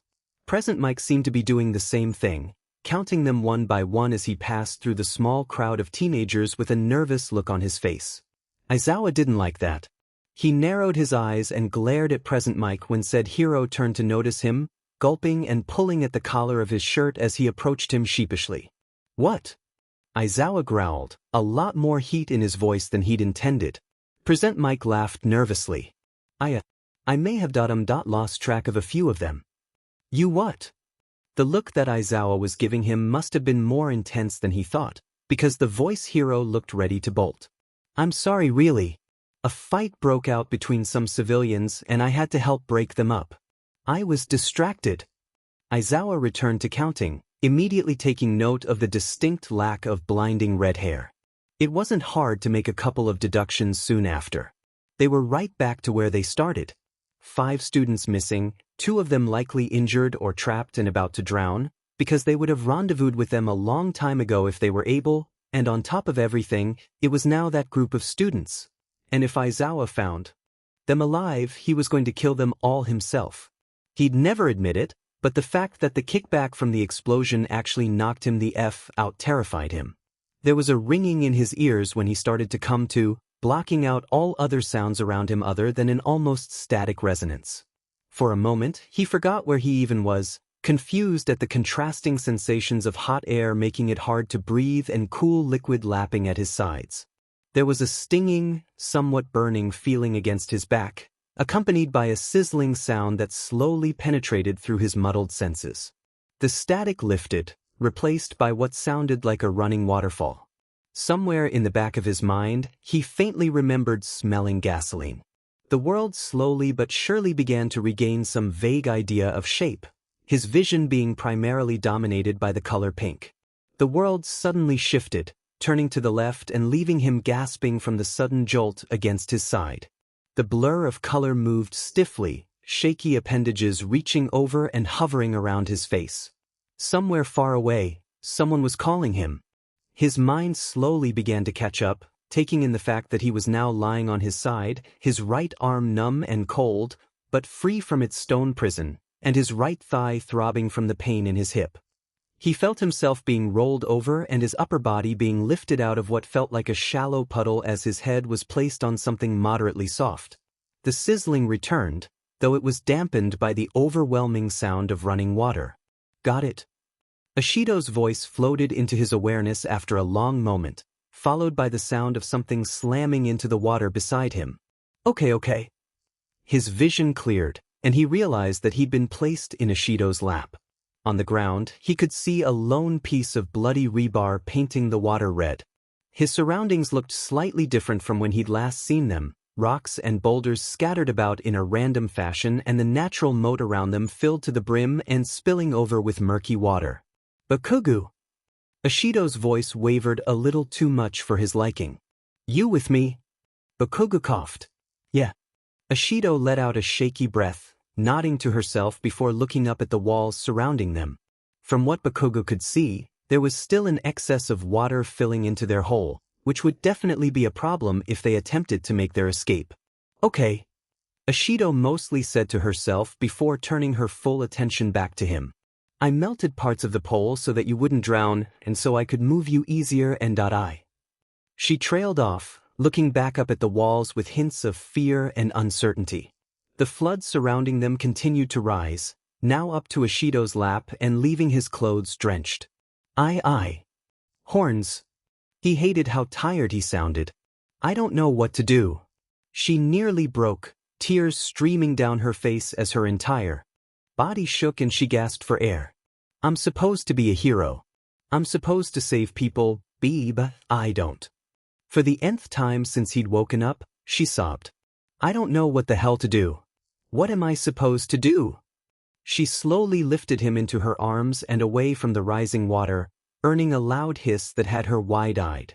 Looking back up at her, he could only watch as her expression slowly crumbled back into heartbroken terror, her breath completely erratic and eyes red-rimmed from the constant flow of tears. Her grip on him was tight enough that he couldn't even move if he wanted to, but loose enough that he wasn't being crushed to death. Pressed against her chest, he could feel her starting to hyperventilate more than he could hear it. He grimaced. As much as he hated it, absolutely loathed it, she was the able one. She was the one who's going to get them out of here. He can't lose her now. Breathe, he coughed out, raising his hand with strength he didn't know he still had and clasping her shoulder. You need to breathe. Her breath hitched and she coughed, trying in vain to control her own gasping. Come on, Pinky. In 2 out 4. Understand? It was slow, agonizing even. How much time passed as the acid quirk user calmed down, the water continuing to rise around them and lap at his raised back. He couldn't make her match his breath in his condition, so he could only hope that she was strong enough to somehow stay in control and focus on getting them out alive. Even after everything that happened, he still trusted her. She was a good person after all. Okay, she mumbled. Okay. Stay calm, Mina. You can do this. Despite how slowly she moved, Bakugou couldn't hide the pain that shot through his entire being, gritting his teeth and squeezing his eyes shut as she lifted him into her arms bridal style and stumbled to her feet. A particularly sharp stab of agony hit him, and he yelped. Ashido jolted. Blasty? Just dash dot. He forced the words out through his teeth. Just get us out of here, horns. She whimpered but said nothing else, making sure he was secure before starting the long trek to the walls. She waded through the water slowly, now sitting just above her knees, methodically moving around the uneven terrain in order to avoid tripping and falling. Bakugou could feel her grip tightening around him as she got further and the water rose higher. It was a surprisingly comfortable position, so he had to fight with himself to not just drop his head on his free dash, classmate's shoulder and fall asleep. He'd been lucky twice and he knew it. The next time he closed his eyes could literally be the death of him. Ashido continued to stumble through the mess of rocks and concrete, feeling the ground for jutting stones and hidden holes before taking each step and trying to avoid climbing over things as much as possible. It was painstakingly slow, but steady enough to not jostle the cut of rebar still lodged in his stomach too. The taste of blood was still way too strong for his liking, but there wasn't much he could do about that. Okay, Ashido muttered, her grip tightening to the point of discomfort. There's a giant piece of... I don't know what this used to be, but it's big, it's sturdy, and it can get us to the other side without having to swim. Glancing to his right, he could see the giant slab of concrete, possibly once a ceiling, that sat just above their heads and stretched upward from where they were all the way to the wall of the chasm, just outside of the waterfalls pouring down from above. Though the flow was slowing down, the water had still climbed up to Ashido's waist, once again washing against his damp back. He could practically feel Ashido's grimace. This might hurt, Blasty. With some effort, Ashido climbed up a small way towards the top of the piece of ceiling, hoisting him up and dropping him there. He hissed from the landing, his head pounding more than ever, but he simply exhaled and gripped at the ground under him to keep from yelling out and making Ashido panic.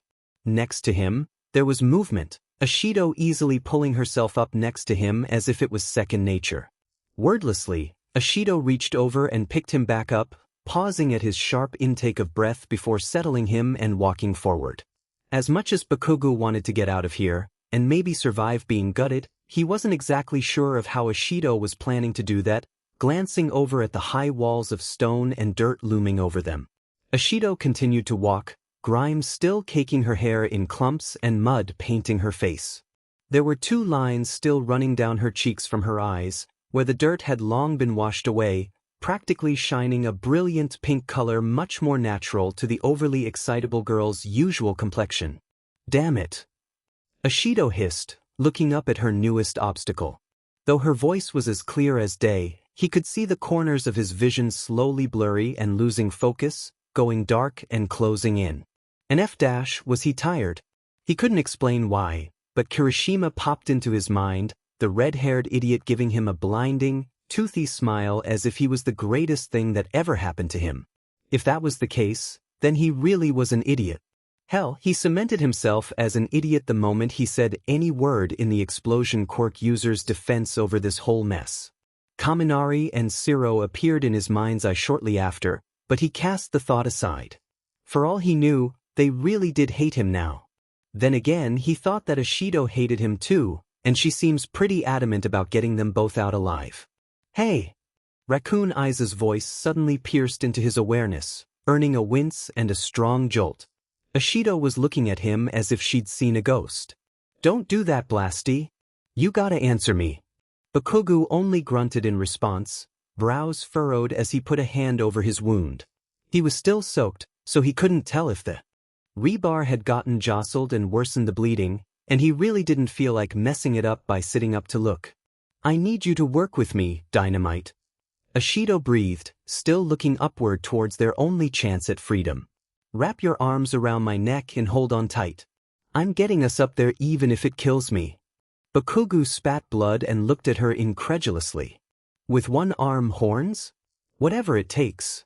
He glared at her dangerously, not all that fond of throwing his arms around her and holding on like a damsel in distress being saved by their Prince Charming or whatever, but he wasn't stupid. He knew better than to even attempt to stand when his vision was still graying out and he'd already been on the verge of never waking up again twice in the last however the F long they've been down there. If he conks out now, he's as good as dead. Great, looks like he's sitting up after all. He couldn't help but sigh. Push me up. Ashido complied, slowly raising his upper body towards herself so he could reach out and get a firm grip.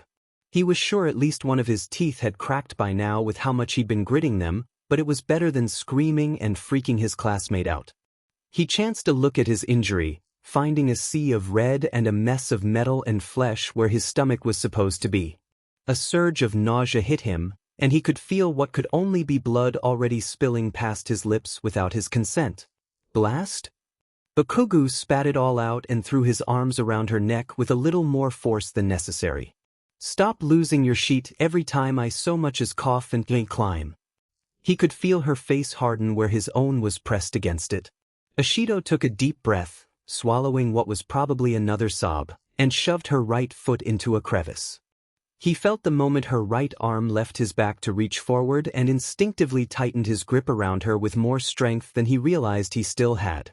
Her legs shifted, finding footholds in the rocks and dirt, and she paused, taking a few calming breaths. She then lunged, reaching up and grabbing another hold before finding new placements for her feet and planting herself securely back onto the wall. Bakugou had to admit that her current display of strength was commendable, hauling someone almost twice her weight and a little over 20 centimeters taller than her with one arm while using the other to scale a near 90-degree angle climb. Now, if it were him, it'd be a walk in the park, but mountain climbing is literally his favorite nonviolent pastime and his size alone in comparison to hers would make the job that much easier. That, and he's Bakugou Fang Katsuki and he can do just about anything. So yeah, he had to give it to her. This was impressive. He didn't know how long he clung to her like that, sking in a breath every time she leaped for another crevice to avoid yelling out. The higher she got, the less he could afford. Startling or distracting her, so he swallowed every scream and muffled every cough as she continued their ascension. Every bone in her face was set and locked in her hard concentration. He could hear her heart beating so wildly that he wondered if it would actually burst through her ribcage. Below them, the slab of concrete they trekked on was now underwater, the waterfalls around them slowly losing steam and becoming closer to small spring rivers rather than the wannabe Niagara Falls they were before. Hopefully, the water would start to recede soon. It was still a lot of water, but it wasn't like the entire Fang ocean had been dumped on them.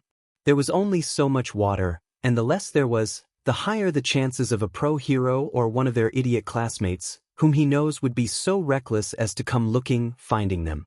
There was a crashing sound, Ashido going rigid against the wall and tightening her grip on her newly discovered hold despite the small trickle of blood flowing from her fingertips. A heavy rumble rocked the area, and the first thought that crossed his mind was another aftershock. He almost deflated in relief as the wall held strong, Ashido's grip remaining steadfast, and the shaking never occurred. Somewhere from below, he heard the walls falling apart and crashing into the water with a roar of sound. He watched in awe as the stone and dirt directly under them fell apart and joined the rest of the debris now under them. Ashido whimpered, but held strong. Everything settled back down, the ground under them having been built back up above the water's surface. He ignored the implications of where they'd be right now if Ashido was any slower or if they had chosen to just wait in the first place. "You okay?" she asked quietly, actually being mindful of their proximity. He chose not to mention it and instead appreciate the low volume when her face was this close to his.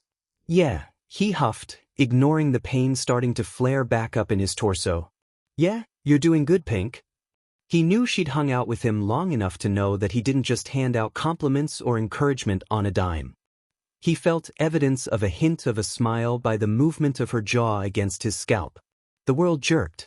Bakugou didn't even notice Ashido scream directly in his ear, only feeling his own heart leap into his throat and his stomach lurch uncomfortably, impalement nearly forgotten. Ashido's grip on his legs tightened, irritating the puncture wound on his hip and forcing a grunt out of his throat. while her other hand practically dug into the rock it was clasped on. The painfully familiar cacophony of falling concrete and metal resonated throughout the entire area and left them both breathless. The ground below them shifted, the walls tumbling into the water all around them, and Bakugou, with no enemy to fight and no reason to hide any and all forms of weakness, tightened his own grip around his classmate.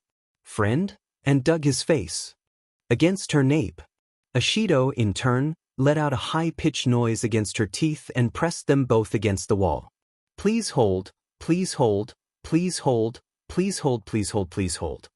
Ashido whispered to herself like a mantra, praying to whatever deity she may or may not believe in that they weren't about to be sent hurtling to their deaths. The other three idiots appeared in his mind's eye again, this time with a familiar hint of green somewhere in the mix. He didn't know if it was his life flashing before his eyes or all of his past wrongdoings slapping him in the face. Ashido's shriek of unbridled terror stole the air from his lungs. No! It was the second time that day that he'd felt momentarily weightless, as if gravity itself had turned off and left him in a state of suspended slow motion. All sound cancelled out, surrounding him in eerie silence as every single regret he ever had in his life dug deep into his soul all at once. Ashido's face was frozen in despair as her arm launched up, having retracted from her hold, breaking apart and leaving them at the mercy of their own gravity. Her fingers tore into the dirt and time restarted, sending them plummeting back down to where they'd come from. Bakugou grunted as their fall was suddenly interrupted, Ashido getting a better grip and catching them against the wall. She broke right through, continuing their sudden descent as her hand continued to dig painfully into the side of the wall. Bakugou didn't even want to know what the acid quirk user's abused fingernails looked like right now. He felt their momentum suddenly stop, nasty cracks resounding alongside Ashido's strangled yelp before the Pinkette's hands slipped on her own blood and sent them free falling the rest of the way down.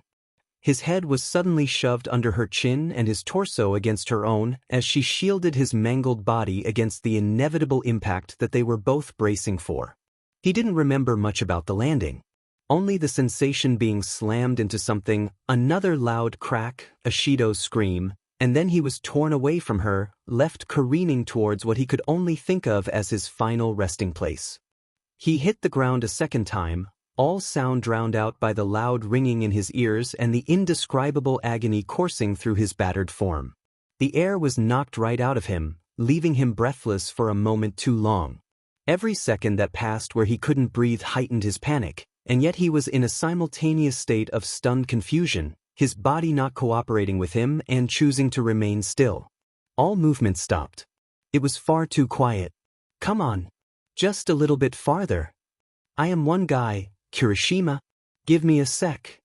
Shiro shouted, making sure that Kaminari had safely planted both feet on the roof before shooting another strand of tape to yank Kirishima over. It was painfully slow, moving from rooftop to rooftop with Shiro grappling ahead and having to stop and pull. The other two with him. The tape quirk user was honestly surprised that none of the pros had caught up with them by now and hauled them back. Within the several minutes that they'd been out there, the sky had become overcast, leaving the distant landscape a pale gray color that the warm breeze coming through did nothing to brighten. Kaminari grimaced. It's not seriously about to rain, is it? It's not supposed to. Shiro said as he ran along the roof with the other two towards his next jump. It better not. There's enough water out here as it is. Kirishima stayed disturbingly quiet the entire time, solely focused on not letting the spot where the plum of smoke had risen from leave his sight. Shiro had been forced to restrain him several times at the beginning of their journey to keep him from trying to jump across on his own and plunging into the water. Of course, he couldn't really blame him, since both his oldest friend and his best friend were still missing. Shiro wasn't sure how he'd feel if something happened to either of them, and if logic was anything to go by, that was probably the case. He wasn't even mad about the whole thing between Bakugou and Midoriya. At least not anymore. Sure, he'd been disturbed and disappointed in him, but the more he thought about it, and the more he watched Kirishima treat Bakugou the same as he always had, the more he started to think that maybe straight-up excommunicating the poor guy was a bit much. Especially over something that he couldn't exactly go back and rectify. You can't change the past, after all. He'd be honest, as awful as Bakugou was to Midoriya back then, seeing him even remotely hurt by their reaction made him feel bad. The two of them had just gotten back on speaking terms and Blasty was just starting to open up to other people, and probably finally putting it past them, and then suddenly he's back to square one without really wanting to be there anymore. His other classmates may disagree with him, but Zero wholeheartedly believes that they could have handled the whole situation much better. Now, as things would have it, he'd been planning on meeting up with Bakugou and Kirishima once they'd separated from their assigned groups and inevitably gravitated to each other, maybe to talk it out and start working towards getting things back to normal. Even if Kaminari and Ishido were still mad at him, Zero himself didn't exactly want to see the explosion quirk user be so miserable. Especially when the very person they were trying to defend was now mad at all of them for it. Clearly, Midoriya hadn't wanted to talk about it either, and it wasn't out of any sort of fear for his own safety. What a mess. And of course, Mother Nature apparently had other plans and Zero was not a fan. That's it. Right there. Kirishima suddenly exclaimed, pointing towards the biggest sinkhole that Zero has ever seen in his life several buildings away. They're down there somewhere.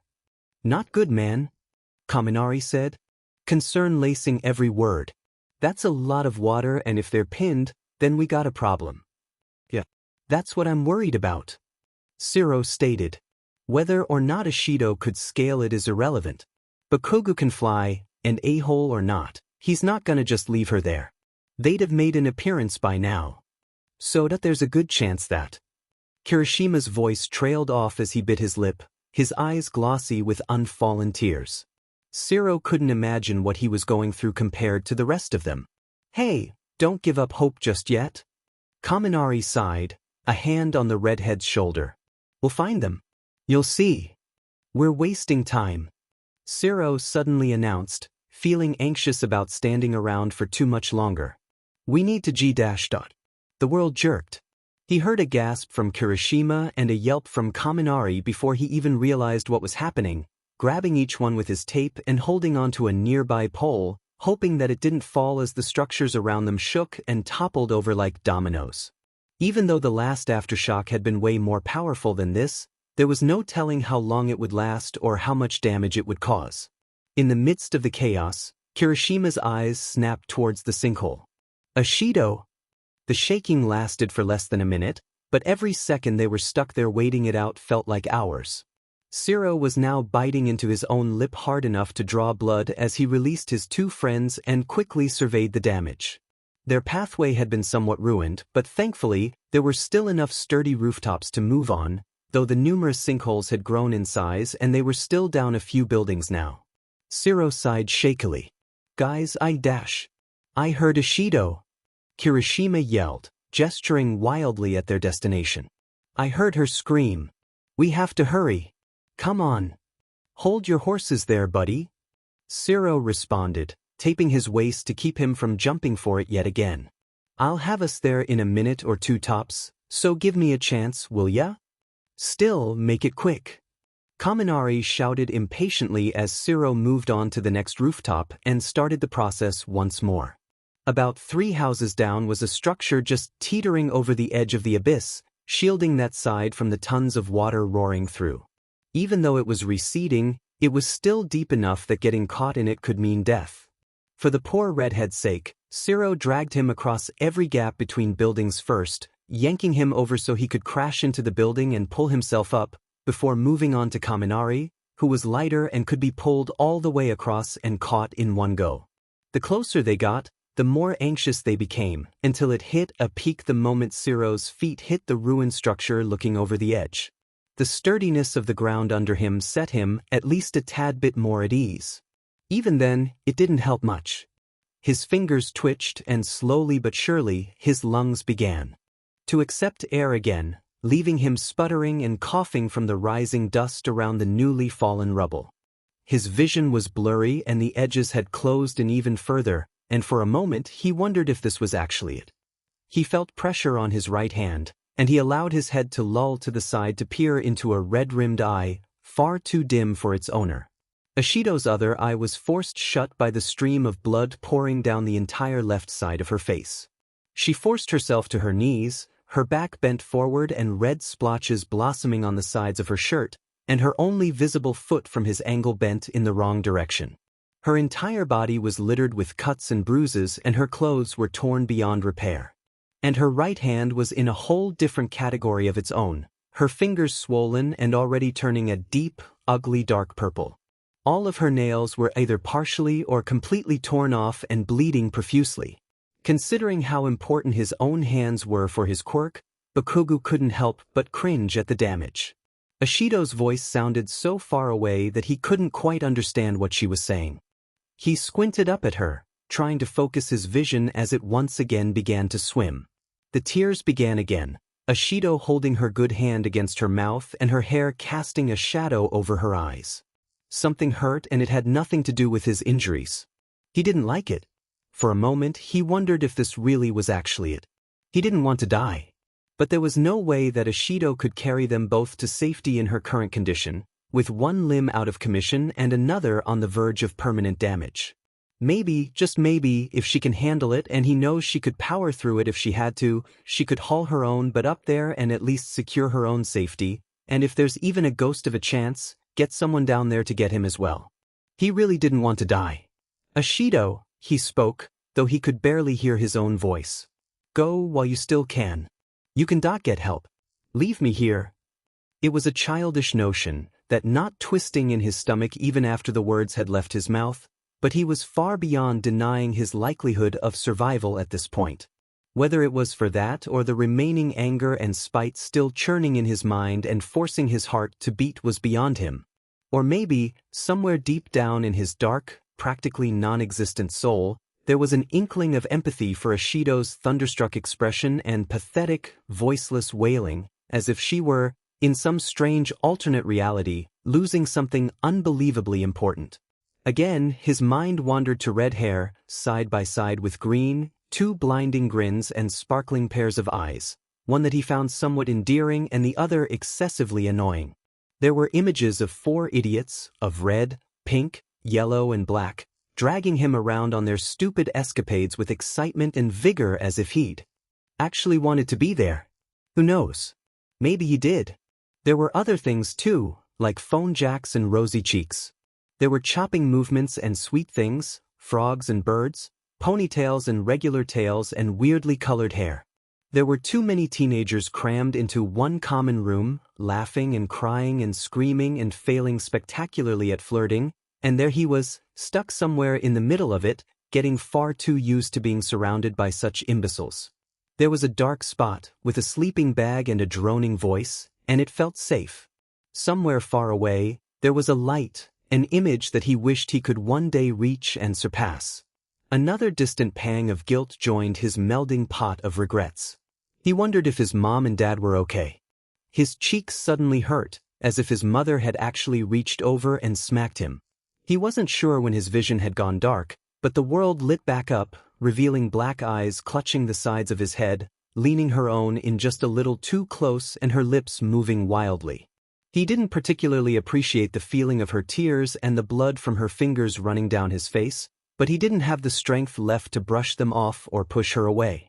Ashido suddenly jerked up, her head snapping up behind them, towards the ledge that they'd been trying to reach only moments ago. He couldn't see her face, but he'd never felt such a sudden rush of emotions that he couldn't even comprehend as when she started flailing her arms wildly and belting out screams loud enough to break through the fog of silence that had taken him. They must have been found. Horns was going to be okay. It had been a long time since he'd experienced this kind of euphoria. The moment he was pulled across, Kirishima hit the ground running, skidding to a halt on his knees and overlooking the further extents of the damage done. He yelled so loud that Siro's ears were ringing. Ashido! Bakugou! Are you there? Answer me! Siro chose to focus on catching Kaminari up with them, the electricity quirk user already leaping off the roof and grabbing for the strand of tape shot his way. It was only a moment later, as he was pulling his friend towards him, that he heard it. Kiri! Straight down. Hurry! Kirishima leaned over as far as he could without toppling right over, his eyes seemingly zeroing in on something before his shoulders went rigid, hardened fingers digging straight through the concrete. What the dash? he mostly hissed to himself. No way dash, hold on dash, that's not if dash. He scrambled to his feet, his entire body hardening. I'll be right there. Kaminari's feet hit the ground just as Zero spun around. Kiri, don't you dash. And the redhead was already leaping off the side, plummeting hundreds of feet to the distant ground below, while Zero could barely look down far enough to see what was happening without risking losing his balance. He even had to pull Kaminari back when the idiot tried to lean. Too far. But we gotta get down there. Kaminari shouted as a resounding crash announced the end of Kirishima's descent. Way ahead of you. Zero tested the strength of the pole he'd shot tape around before grabbing onto Kaminari. Hold on, and don't let go until you know for sure you won't break your legs. He struggled for another breath. He'd been in life or death situations before, staring down dangerous foes and taking on injuries that would have killed lesser men, but whatever thoughts of death he'd had before now can go F themselves. This is what death felt like. He didn't want to die, but what the hell was he supposed to do about it when he could barely twitch his fingers and his lungs were refusing to cooperate? Would they even miss him? Kiri would. Deku would, because he's an idiot. Raccoon Eyes clearly seemed to be upset for some reason. Maybe the others would be too. But they're good people. Of course they'd be upset, even if he'd wronged them. They'll be fine. Ashi dashed. His body was suddenly racked with coughing, arching in its attempts to force air into his system. He barely registered Ishido's presence next to him. Somewhere nearby, he faintly felt something slamming straight into the ground with enough force to create a tremor. Someone had his limp hand in theirs, and he could only assume that it was the Pinkette. When did it get so dark? Ishido, he forced out. He could feel how weak his voice was, so he couldn't imagine how pathetic he sounded. But this was all he had and all the time he had left to do it in, so he could only be grateful that there was somebody there to listen, even if it wasn't the person who deserved to hear it the most. Sorry. For everything. There was a single moment where color re-entered his vision, a blur of pink dominating his sight. He couldn't feel anymore, so he had no idea what was happening around him, but at least the pain in his stomach had been reduced to a light throb. As the color faded out as well, there was a flash of brilliant, familiar red, and for the first time since this whole ordeal started, he felt relaxed. They'll be fine. Someone was screaming. I can't find it. The muffled echoes sound vaguely familiar. The ringing in his ears is dying down, yet it's unbearably loud. Are you sure? Is he Dash? His entire existence is a single paradox. He feels warm, but he's so cold. He feels weightless, but so heavy. He's sinking and he's floating. I will not let him die. He's afraid, but he feels at ease. This is the edge of the abyss. Come back. Clear. There's a light in the darkness. Cackling energy in his numbed mind. Expand, contract. Swarm. Let me go Dash. Breathe, damn it. Someone's coming, right? Someone is wailing in the distance. It's like a siren's call. Expand, contract. The light is warm. Electrifying. Come back, please. Who's there? Clear. What's his name again? He can't remember. Expand, contract. He feels sick. Anything? He feels heavier. He latches onto that feeling. I will not let you die. The nothingness becomes electric. Come back, come back, come back. I'm sorry. Expand, contract. I'm so sorry, so please. The inky blackness explodes into white. Don't go. He doesn't remember that moment, when the light nearly blinded him and his chest burned as if it were on fire. He doesn't remember the hands on him either, grounding him and trying to hold him up from eternal slumber for as long as they had to. He doesn't remember a girl being pulled away, kicking and screaming and trying everything within the power of her broken body to return to his motionless side. He thinks that we hate him. He doesn't remember being mourned, nor does he remember being saved. This is the edge of the abyss. He can't die thinking that we hate him. He can't. He doesn't remember the shadow that was cast over him, long, silent, and tense, but so very calming. It feels familiar. It feels safe. He feels heavier. He latches onto that feeling. Come back. I will not die. The world was still blindingly white. he vaguely registered that he could move to a certain extent, remembering a previously paralyzed state somewhere in the back of his mind. His thoughts were a muddled mess of fuzzy images and smothered panic, muffled screaming and spiraling regrets. There was an irritating high-pitched rhythm in his ears and whispering that sounded far too loud to his frazzled mind. For a moment he noticed pressure on his right hand. His vision began to return, revealing a distorted version of an unfamiliar world and 3 looming shadows, one unfamiliar and the other 2 safe and comforting. It was far away, but it sounded like someone was calling his name.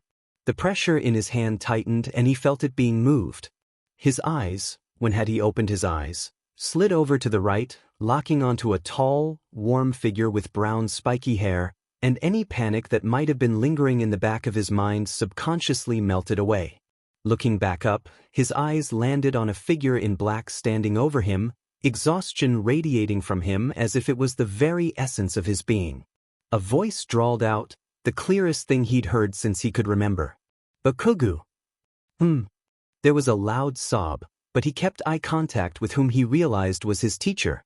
Only now was the white world beginning to take shape, revealing white walls and sheets and moonlight shimmering through the large window on his left. Absent-mindedly, he realized the rhythm was steady beeping and that there was some kind of mask hooked onto his face. He didn't have the energy to put every indication and conclusion together, but it was a no-brainer at this point that he was in a hospital. Which meant that he was alive. He's alive. How the F dash? Rest, kid, Aizawa said with a huff, and Bakugou vaguely noticed that the rhythm, a heart monitor, had sped up somewhat. You've had a very trying time of it. I promise I will fill you in on everything that's happened once you've regained some strength. He whispered something to the third person, some lady with pale green hair in a bob cut and dead fish eyes that he didn't recognize, and the 2 of them promptly made their exit, leaving Bakugou with his thoughts and his over-emotional father. Katsuki, his father whimpered, and if Bakugou had the lung capacity for it, he'd be groaning in complete and utter annoyance. The older man's hand tightened around his, and his face was already embarrassingly red and puffy. He always did wear his heart on his sleeve. Thank goodness, he breathed as he removed his glasses, rubbing at his face as if there was anything to hide at this point. We were so scared. I. He completely broke down, practically crushing his son's hand and shoving it against his face. As gross as it was, for some reason, Bakugou didn't have it in him to pull away. If anyone asked, he'd blame his current exhaustion. Calm down, you old geezer, he rasped, his voice raw from lack of use. Said geezer only seemed to cry harder. How long had he been out? The possibilities made him blanch. Hey, easy kiddo, he heard his father say above his heart monitor. Everything's fine now. Nothing to worry about. He let out a strained laugh. Though I'm not really helping any, am I? Bakugou's immediate reaction was to glare at him. His smile was only that of utter relief. I'm so glad you're okay, Katsuki. They both jumped and Bakugou's heart monitor skyrocketed when they heard screaming down the hall, an incoming hurricane tearing through the halls with no remorse for any living being standing in its way. Recognition crossed his father's features first, Bakugou's own mind still lagging a bit behind, and his old man's face seemed to carry a myriad of emotions that he couldn't name, some of remorse and others the most resolute that he'd ever seen him. He eventually chose quiet understanding. Bakugou winced from the loud, resounding bang of the door being swung open with enough force to nearly snap it off of its hinges. It didn't take rocket science to figure out who it was when he could very clearly hear her heavy breathing despite the ringing in his ears, and she was stomping over to them so violently. Nothing could have prepared him for the moment that he made eye contact with his mother. An identical pair of red irises were staring down at him, wide, angry, and polluted with a typhoon of emotions that put his father's own to shame. It left her with a bizarre expression, intense in its uncertainty with wide eyes decorated with red veins and matching irritated skin. It was the oldest that she'd ever looked. He'd heard quite a few sobs over the last however long all of this bullshit had been going for, but never in all of his life had he ever heard one crawl out of that woman's throat. Damn it. Damn it all. It was easily one of the weirdest experiences he'd ever had with the old hag, her hesitating a moment before slowly carting her fingers through his hair. Coddling just wasn't her thing. This unfamiliar gentleness was foreign territory for both of them, their language of love, or whatever it was being that of raised voices and abrasive physical contact. If she was soft with him, he'd usually just be offended. If he was kind towards her, she'd be extremely concerned. Not to say that they didn't have issues, because even a blind person could see that, but even in the rough patches, they'd decipher it eventually. Usually. Just go die in a gutter somewhere and leave me alone, damn it. Choke on it in Krokag. I'll be there to dance on your ashes. Except for the last time they'd spoken. Because the last time he told someone to kill themselves definitely didn't still weigh on his conscience. He was pulled out of his thoughts by pressure against his forehead, looking up to see the hag's face pressed in way too close to his for comfort. Any other scenario and he might be tempted to reach over and smack her himself, consequences be damned. He could hear her grinding her teeth, and he couldn't thank his lucky FNG stars more that she was holding her tears back. Her voice was raw, tone harsh. I'm sorry, okay? I am so effing sorry. She gasped, continuing to wage war with her emotions like the tyrannical beach he knew and begrudgingly loved somewhere in his cold, dead heart. You may be a punk-ass brat, but you're my punk-ass brat, and I'd lose my effing mind if I had to live the rest of my demon life with the fact that my last words to you were literally to kill yourself. Make it easier for both of us and go throw yourself into traffic. It was jarring, seeing one of the strongest, most immovable walls in his life slowly begin to crumble before his very eyes.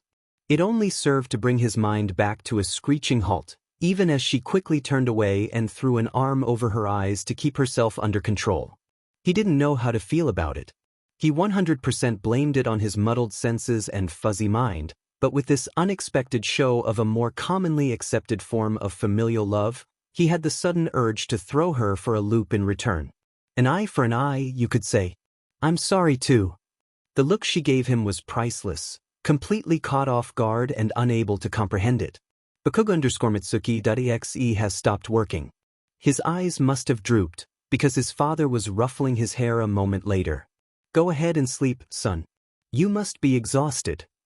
I'm fine, he responded on reflex, his father chuckling and mother huffing in exasperation before he found himself drifting back into a dreamless sleep. The second time he woke up, he was greeted by the dead-eyed lady from before checking his vitals. I have a name, you know, she snarked, proudly showing off her name tag with Fear, Ayashima Ren, pitched, plastered on it. Whatever you say, fish eyes, he slurred, already teetering dangerously on the edge of consciousness. She snorted. Man, you remind me of my own son. Kids studying to be a paramedic, something about being a hero for those DMN heroes or something inspiring like that. I couldn't be more proud, but I get the feeling that you couldn't care less, huh? He got the feeling that he'd like this lady a lot more than other medical personnel he and his idiot classmates had been forced to deal with in the past. Alright, you're safe to pass out now. Be ready to wake up to more visitors in the future. Quite a few people have been clamoring to see you. It irritated him just how easily he fell asleep only moments after. Waking up this time was blissfully forgiving. Despite the fact that the underlying exhaustion was still present, he was more aware than he'd been at any point since the ground had first given out from under his feet. The fact that he could remember that moment so clearly was not as blissful, nor could that be normal. Questions for later. He still didn't know how he survived either. More questions for later. Even with his mind coming back together the way it was supposed to be, he still woke up slowly, a dull ache throbbing in the back of his head and reminding him that his body wasn't in the mood to deal with any of his shit right now.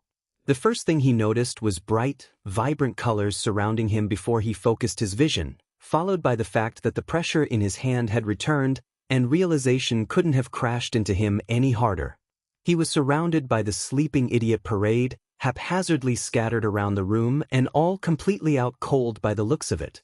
Over by the window, displaying a picturesque sunset of oranges and pinks and giving the room a warm hue, Ciro had draped himself over a large chair sitting beside it in what was arguably the most comfortable position one could find on the uncomfortable hospital furniture.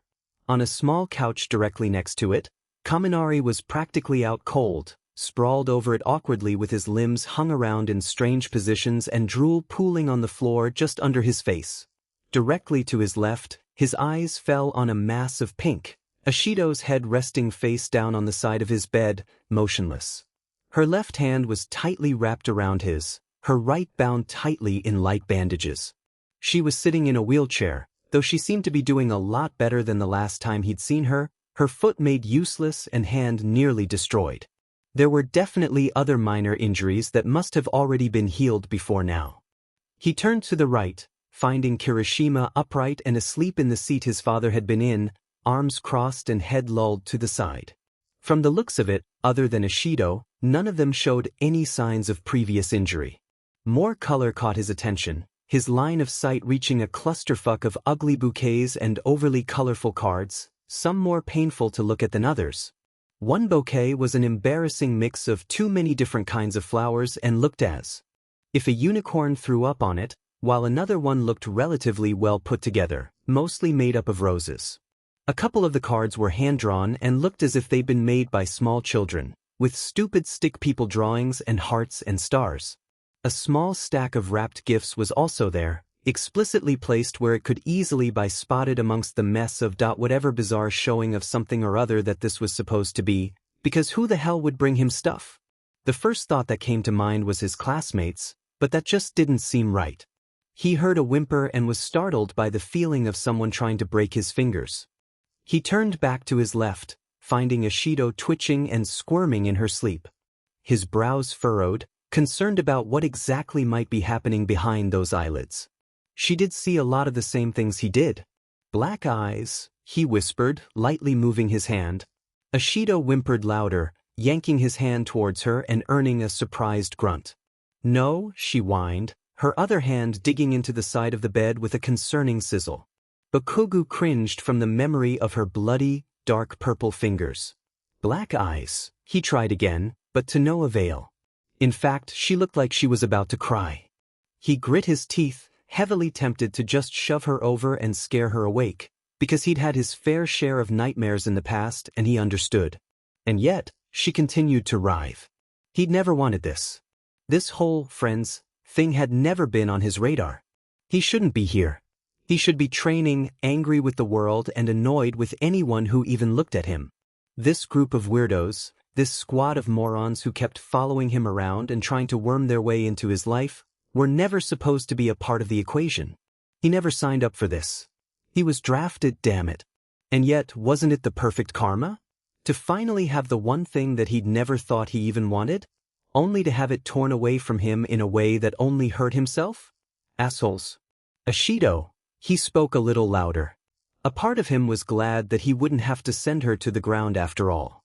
She visibly jumped, her eyes wild and unseeing. Bakugou hissed, feeling the burn of acid against his skin and yanking his hand away to avoid more damage. Thankfully, it didn't look too bad. Ashido breathed out harshly, allowing tears to roll down her face as she stared down at her hands with a distant look. She bit her lip and stayed silent, and even though she wasn't looking at him, he could tell that there was something before her eyes that was haunting her. It happens when you face death. He's probably going to deal with a few nightmares of his own in the near future. Her eyes traveled to Kirishima, still fast asleep on the other side of the bed. Ashido smiled fondly at him, like an older sister to her little brother, and let out a sigh, turning around to look over at the other two idiots still passed out in the corner. Her boys, as she loved to call them for some reason. It drove him up the wall for a long time, but that only made it more prominent, just as it had with Bakugou Squad, so there was nothing he could really do about it. He hated the fact that he eventually got used to it and simply tolerated her, and hated what that said about him even more. He wasn't sure what he was expecting to happen when she finally noticed him. Perhaps acknowledgement, an understanding that they'd been to hell and back and could now walk away without any overlying hatred. Perhaps things could be easier from here. Ultimately, whatever he was expecting, he wasn't sure how to interpret her frozen state, wide-eyed and left in stunned silence. He wasn't expecting her to completely fall apart. Dynamite? Her voice wavered heavily, hands shaking and entire waterfalls pouring from her eyes. Bakugou was really getting sick of all this sobbing and crying. Dynamite, she repeated a good octave higher, rolling her wheelchair and pushing herself as close to him as possible. He flinched when she practically threw herself on top of him, burying her face into his chest and letting out a high-pitched whine. "Oi," he growled, his own voice still somewhat raw. "The hell do you think you're doing? Get off of me." She only held on tighter, rubbing her face against him like a cat and getting tear stains all over his scrubs. Bakugou tried wrestling her off, but he wasn't anywhere near full strength and Ishido's already a strong girl, so she wasn't budging. Ishido dash. "I'm so sorry." He stopped and stared at her. "I'm so sorry," she hiccuped. You're a hero, okay? You're a hero already and you're gonna be amazing when we all graduate together alive and well and He grunted in discomfort when she squeezed tighter. "I thought you were gone forever, Blasty. I thought you were gone and I was so scared that I was never gonna see you again. Listen to me, you gotta believe me when I say it. We don't hate you, okay? We don't. We can't hate you and we never will." She finally removed herself, settling back onto her wheelchair and violently rubbing at her reddened eyes. Bakugou was still staring at her with a pet eyebrow by the time she looked back. "What? It's true. Listen, I was a bad friend, okay? It was wrong of me to be so mean when you don't do that stuff anymore. You do know that stuff you did was really wrong, don't you?" He looked away instinctively, which was honestly all the answer that Ishido needed. "I've had a long time to think about things and get yelled at by Midoriya. When I found out about back then, about all those things you did, I felt really betrayed, like I didn't even know you. I was trying to do what I thought was right and all I did was hurt my friends." She sniffled. "I realized that the person that I didn't know was gone a long time ago. Kiri was right. You're not like that anymore." Bakugou simply hummed in response, choosing to stare at the ceiling rather than her face. "I would have admitted to it eventually. I know. Midoriya told me that." Ishido responded somewhat guiltily.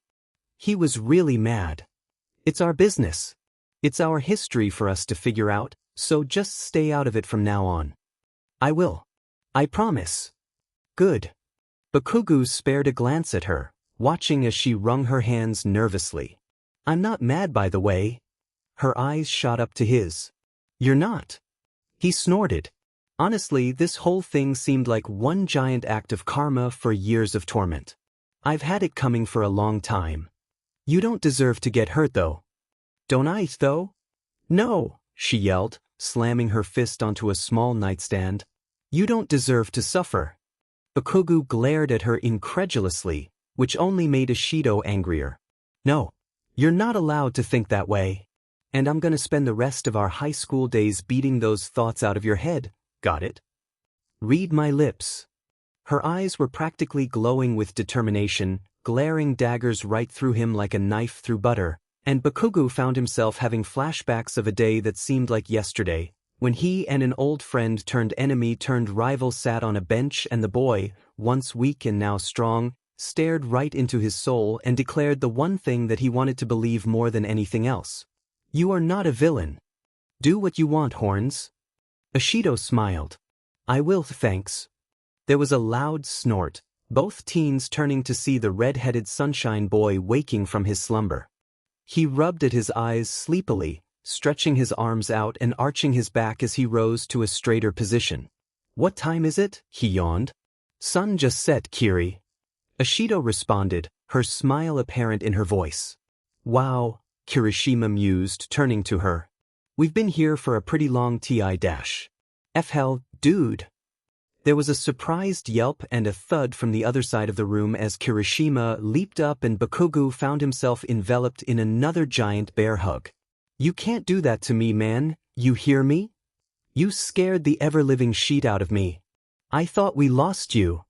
"Cut that out, weird hair," he yelled, weakly shoving a simultaneously laughing and crying Kirishima off of his body while another commotion could be heard on the other side of the room. Kaminari suddenly appeared, leaping over and landing in some kind of strange pose, pointing at him dramatically. He couldn't help but notice the pinpricks of tears at the edges of his eyes. "A-hole." Bakugou just glared back deadpan.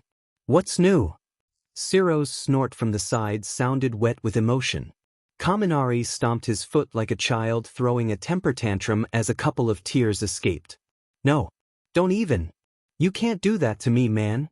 Don't you dare think that you can just get away with scaring me like that, bro.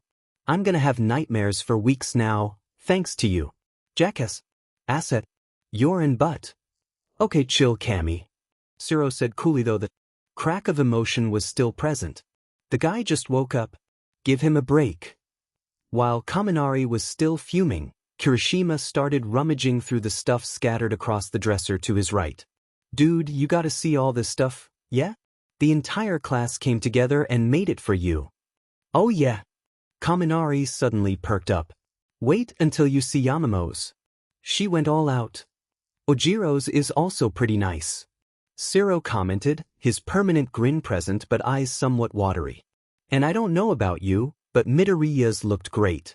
I think he and Yaoyorozu also designed the rose bouquet. Don't think you're off the hook, though.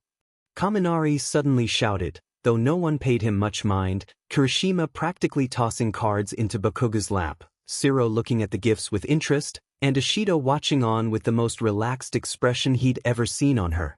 It was the usual chaos, the kind of friendly banter that he'd been forced to become accustomed to before it was suddenly pulled out from under him, and whether he wanted it or not, he found himself resigning to this return to normalcy that he would never, ever admit that he'd missed. You died. There was no beating around the bush. No sugarcoating it. No fooling around because Aizawa would always be blunt. He'd stopped breathing. His heart stopped beating. He died. Aizawa's expression was grim. You were clinically dead for approximately 3 to 4 minutes, and considering your injuries at the time, resuscitation should not have been possible. You are living on borrowed time. Bakugou stared absent-mindedly at the heart monitor, displaying a strong, steady beat being held behind his ribs. Even with the oxygen mask no longer attached to his face, air entered his lungs as if it were still second nature. His body continued on like normal. Bakugou looked back at his teacher. How long was I out? Aizawa sighed. On life support, 6 days. Off of it, 8.5, give or take. Today is your 16th in the hospital. In all honesty, the doctors are astonished that you recovered so quickly, even with Recovery Girl's assistance. They weren't sure if you were going to wake up at all. Any other questions? Bakugou remained uncharacteristically quiet, trying and failing to comprehend what he was being told. There was something about apparently dying that made his stomach twist uncomfortably. He hated the thought of losing for good so soon, when he still had his goals to fulfill and an entire lifetime of heroism to experience. He still had to become the #1 hero to even surpass All Might. He took a long, quiet breath. How did they bring me back? Aizawa was quiet for a long moment. He closed his eyes before turning to the window, avoiding eye contact. They didn't. Wait, what? Don't misunderstand. I said they didn't. Aizawa said, again closing his eyes. You were ultimately saved by Kaminari. Bakugou's eyebrows shot up as Aizawa continued. Your vitals disappeared. Before we found you all. Kirishima attempted CPR, but it was proving to be ineffective, and according to what I was told, Kaminari had shoved him away and proceeded to use his quirk as a defibrillator. It was risky, considering just how much electricity runs through his body, but I personally don't blame him for it. It was the best and arguably only option at the time, and despite the odds, he was successful. You were breathing, albeit with difficulty, by the time we reached you. Sparky's outburst suddenly made a bit more sense. Aizawa let out another sigh. Either way, I've taken enough of your time. You have more visitors, anyway. Don't strain yourself and be prepared to sit out of heroics classes for a while after you've returned to the dorms. Aizawa turned to leave abruptly, leaving Bakugou to continue reeling from all of these revelations and try to comprehend everything that had happened. His teacher stopped just short of the door, hand wrapped tightly around the doorknob. Bakugou. Bakugou watched him, silence as his indication of undivided attention. The pro-hero huffed. I'm glad you're all right. And with that, he opened the door and disappeared. Bakugou didn't even have 5 seconds to collect his thoughts into something even resembling understanding before the electric quirk user himself leaped through the doorway and landed in the same weird pose, pointing at him dramatically. But, Hole! I feel like we've already done this song and dance. Zero chuckled from behind him, putting a hand on his shoulder to keep him grounded. Kirishima and Ashido were close behind, Ashido already looking healed and ready to walk right out of the hospital then and there. Recovery Girl must have finally healed her after dealing with the more severe cases, like himself. A green mop appeared in the doorway. Bakugou and Deku made eye contact almost instantly, the latter looking leagues better than the mangled form he'd found in that building and about 3 seconds away from bursting into tears, and knowing him, it would be enough to flood the building out. Bakugou was not proud to admit that he jumped when the nerd suddenly ran at him, his entire body seizing when he lurched forward and threw his arms around him with a bit more force than he must have intended. What the F dash, Deku? Get off, came the NJRK response. No. What do you mean, no? Just let me have this, Kakin. I've had a very bad 2 weeks and I need a moment. I don't give 2 F's, Deku. And I can't even breathe. The nerd somewhat loosened his grip at that, but still wouldn't release him. Bakugou lost track of the string of curses flying out of his mouth as his hands ignited and he flailed uselessly in Deku's unyielding hold. Kirishima and Zero could be heard laughing hysterically from wherever they were standing in the room, but Ashido and Kaminari, despite their excitable personalities, remained strangely quiet, as did the 14 other people now crammed into the room.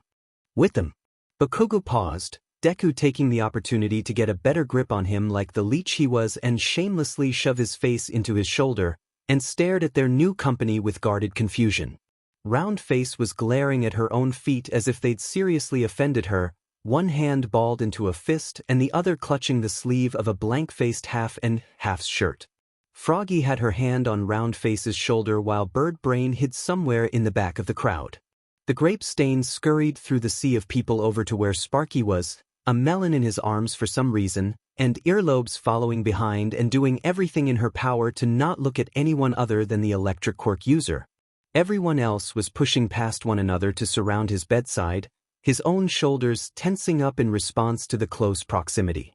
It's been a long time, Bakugou, Four Eyes exclaimed, a certain amount of sadness hidden in his voice. We heard that you were awake and we all wished to come see you. I do hope that you at least appreciated the gifts, even if you might not have liked them. Ponytail spoke up, holding up a large basket and Big Lips shouldering 2 identical ones. We hope you don't mind if we brought more.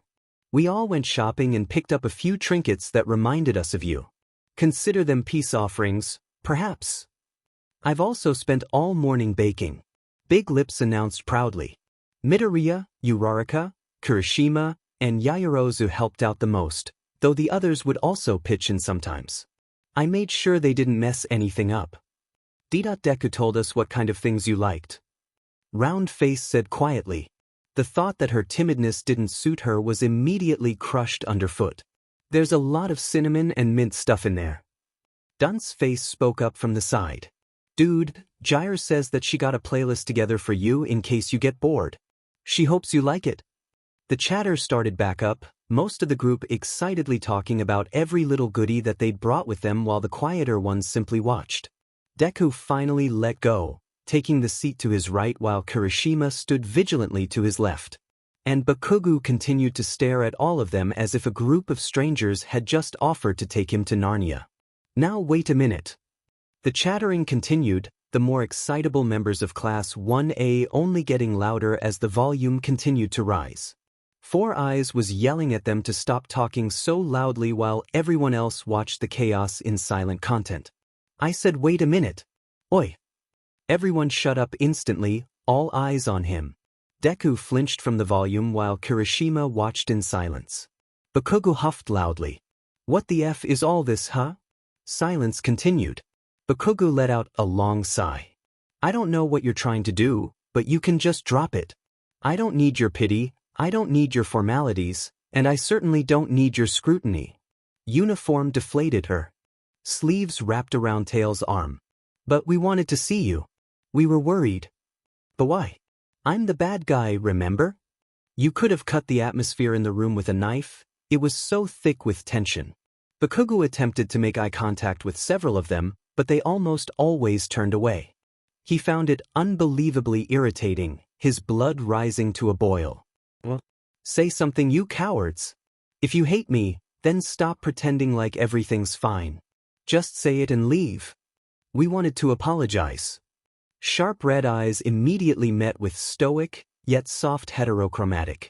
Icy Hot's face remained neutral, but there was a weirdly evident droop in his shoulders that had Bakugou raising an eyebrow at the dual quirk user. Round face still clung to his sleeve. You scared everyone, you know.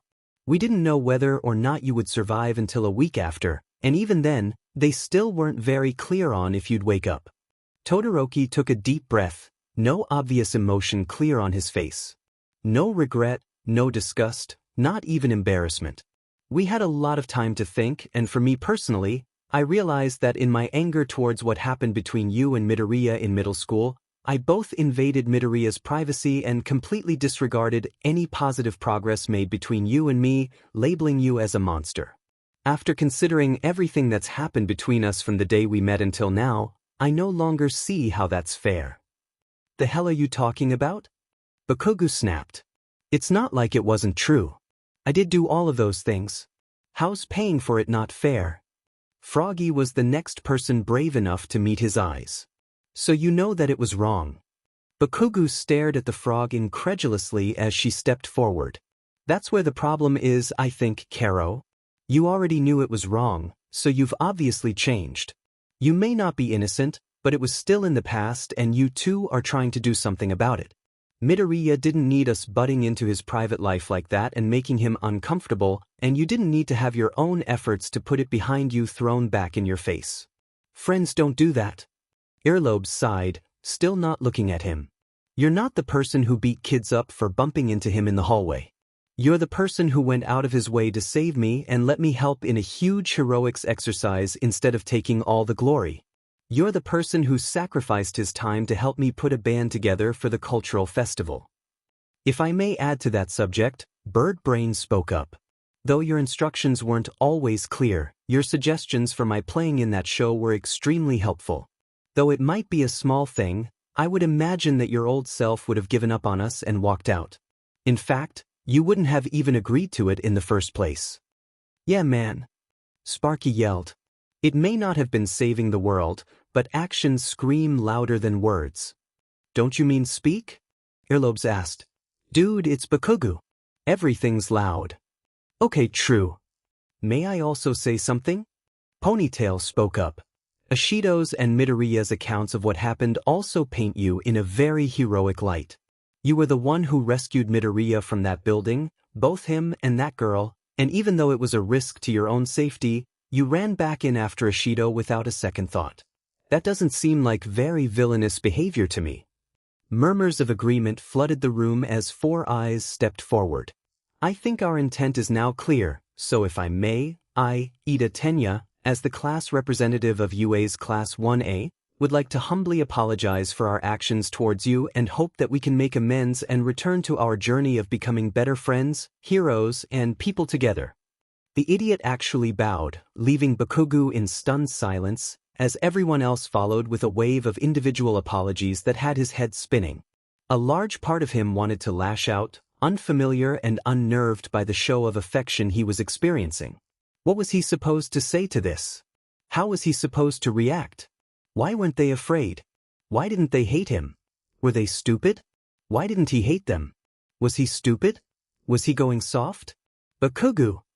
He hated how small Roundface's voice sounded right now. This isn't the girl he fought at the sports festival at all. Pink Cheeks approached his bedside, standing awkwardly next to where Deku was still sitting, now with the dumbest sheet-eating grin he'd ever seen on him. Both of her hands were balled into fists, her eyes slowly coming back to life with a roar of fire that he found himself preferring over the dull, lifeless ones from earlier and determination taking over her expression.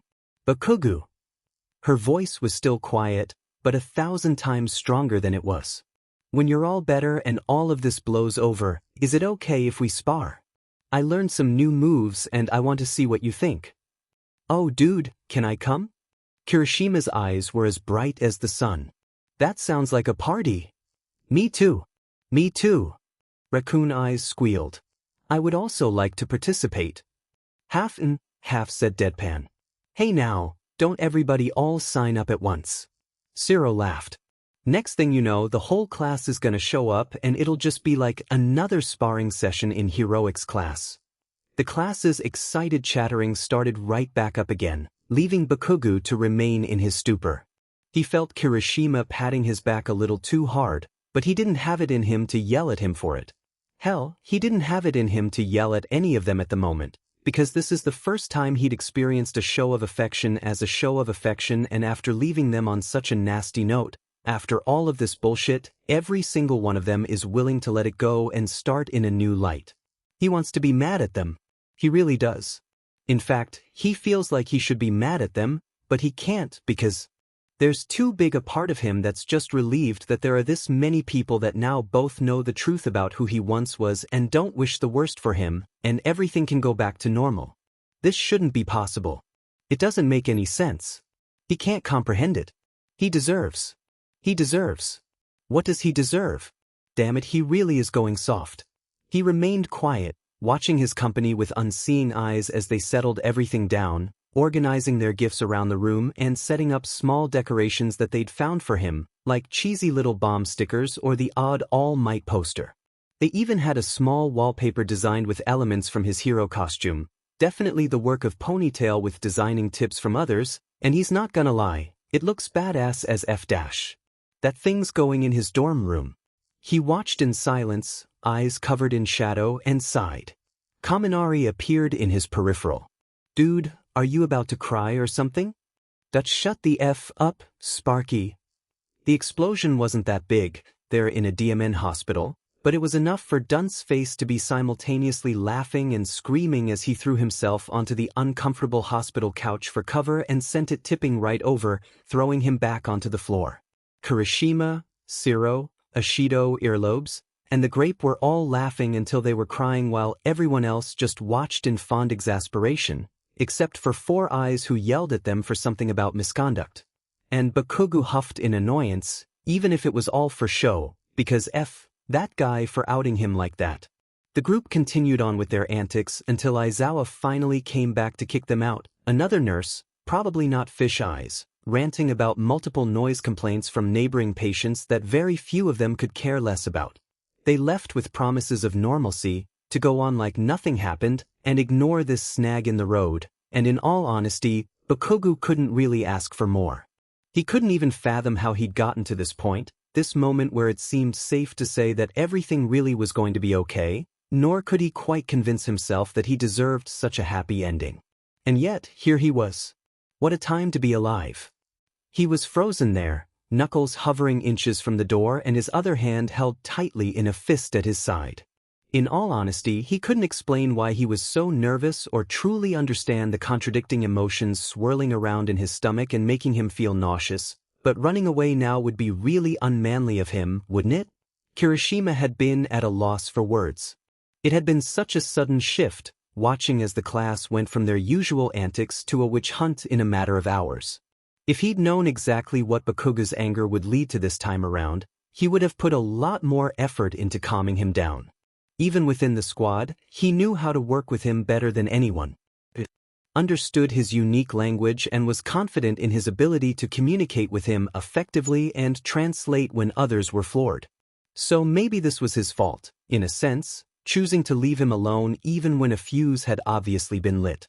The argument between Bakugou and Midoriya that afternoon had been one of the most intense things that he'd ever witnessed. Bakugou in a screaming match was one thing, but he'd never ever heard Midoriya yell like that before, had never seen him that angry before. He didn't even realize that the guy could yell at people at all, so seeing him lose it like that was more than a little startling. Now, he'd known about their history to some degree. In the privacy of their dorm rooms, when he felt just a little more open or was having a rough night and needed to talk, Bakugou had given him a small glimpse into their shared past and his, let's be honest, horrendous actions towards his childhood friend, but he now realized that he'd never been told him the true extent of the torment. After Midoriya's little slip of the tongue, Their classmates were relentless in pulling every single gritty detail of their middle school days from Midoriya's memory as they could possibly manage, and Kirishima's heart broke as his friend wept like a small child, flinching at every attempt at consoling that any of his friends tried. Kirishima now wondered how they'd all been blind to the way that Midoriya had been cowering from them. He hadn't completely understood why at the time, but seeing the look on Bakugou's face when the rest of the class silently turned against him made his heart absolutely shatter. No matter how hard the hothead tried to hide it, Kirishima knew him, and he'd looked in the mirror enough times in his life to know what pain looked like. He didn't fully understand until he came across Midoriya not long after, alone in one of the gym rooms surrounded by destroyed workout equipment. Kirishima watched silently as the freckled boy plowed his fist right through another punching bag, yanking it out in an explosion of debris with an uncharacteristically unreadable expression. "Bro, you good?" Kirishima asked carefully, wary of Midoriya's current state of mind. Angry Bakugou he can deal with. It's familiar. Angry Midoriya is the definition of the unknown, and Kirishima really doesn't feel like dying today. Midoriya stood there in silence, glaring at the ruined equipment in front of him as if it seriously offended him and shaking with uncontrollable emotion. Kirishima felt his skin crawl as the quietness continued to stretch on between them, and suddenly he almost felt as if he was intruding on something unfathomably personal. "I was so close," Midoriya finally whispered, his voice dripping with frustration.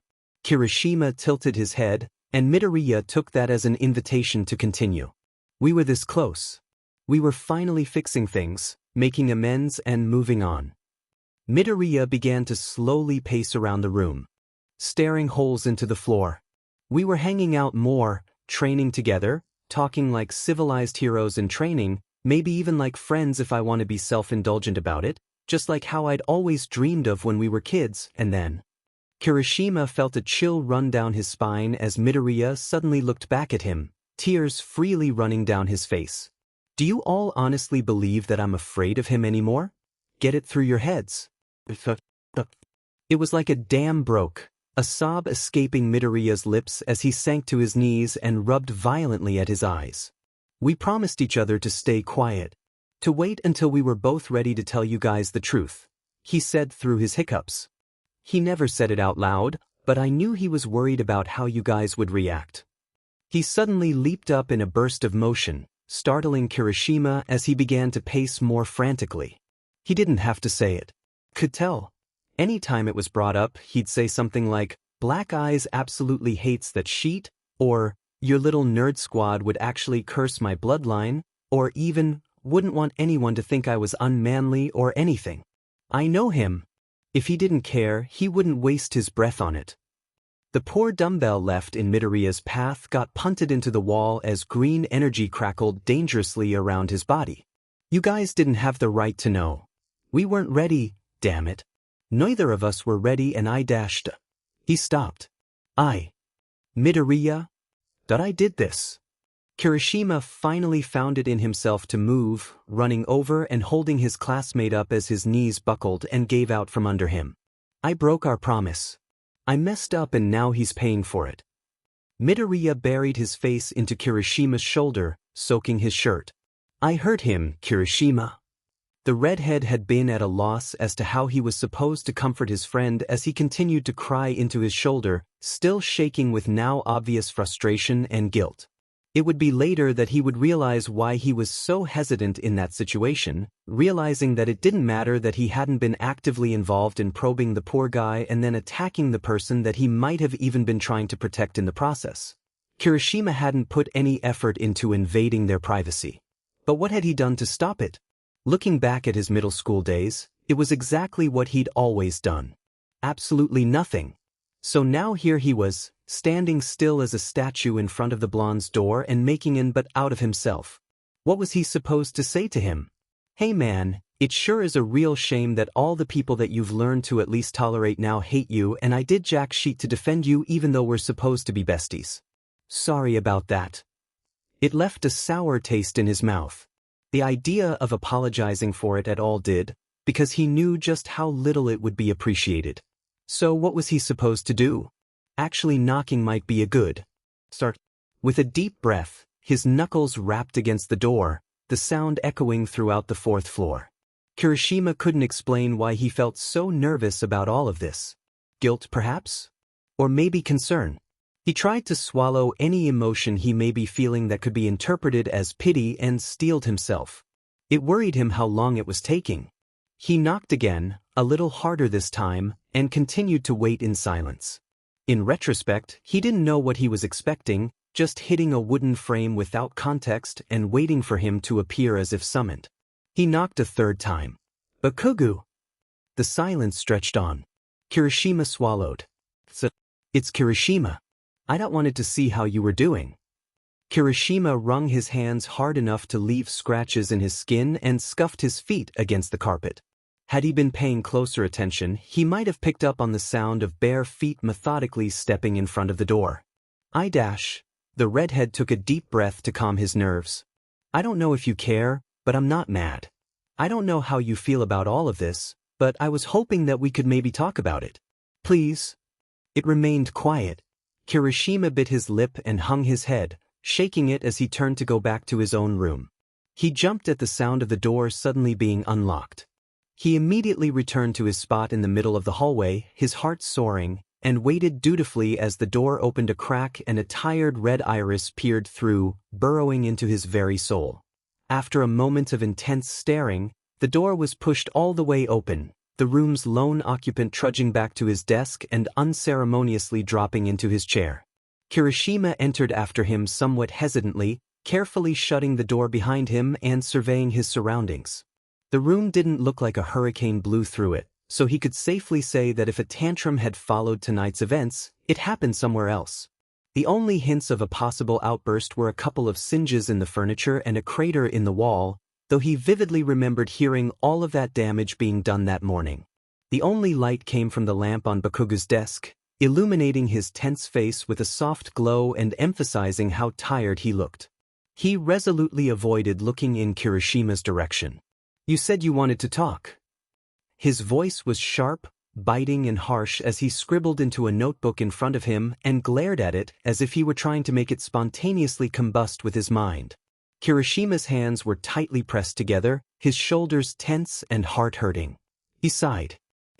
I wanted to see if you were doing okay. The lead of the pencil snapped off and Kirishima wondered for a moment if he'd said the exact wrong thing and was about to get booted out. Bakugou hissed a curse under his breath, tossing the pencil behind him and grabbing another one. Why wouldn't I be? He asked a little. Too matter-of-factly, still avoiding looking at him. Well, Kirishima mumbled, unsure of what to say. He hadn't come into this conversation completely prepared. He'd had his moment with Midoriya, panicked, and then came running into a new situation nearly blind. He took a deep breath and forced himself to keep talking. You seemed upset and, that didn't sit very well with me, so dash. Well, I don't give a sheet, so you can leave now. It also didn't sit well with Kirishima how dismissive and calm he was being about it. It made shivers run down his spine and the hairs on the back of his neck stand on end. I hate to pry, Kirishima said, feeling a surge of confidence suddenly run through his system.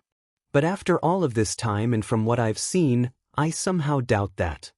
The pencil tip ended up punching a hole through the paper. Bakugou silently seethed at it before ripping the page out with terrifying ferocity and starting anew. Like I said, weird hair, I don't care, so you can shove it and get lost. Say that to my face. The pencil stopped, and it was as if all sound left the room at once, leaving them blanketed in disturbingly uncomfortable silence. Bakugou barely tilted his head towards him, and it drove Kirishima nuts that he still wasn't looking directly at him, avoiding any possible eye contact. And yet, the rage beginning to radiate from him somewhat put the redhead at ease with its familiarity. Excuse me? You heard me, dude. I want you to say that you don't care to my face. Look me in the eyes and convince me. Why should I? Because I don't believe you.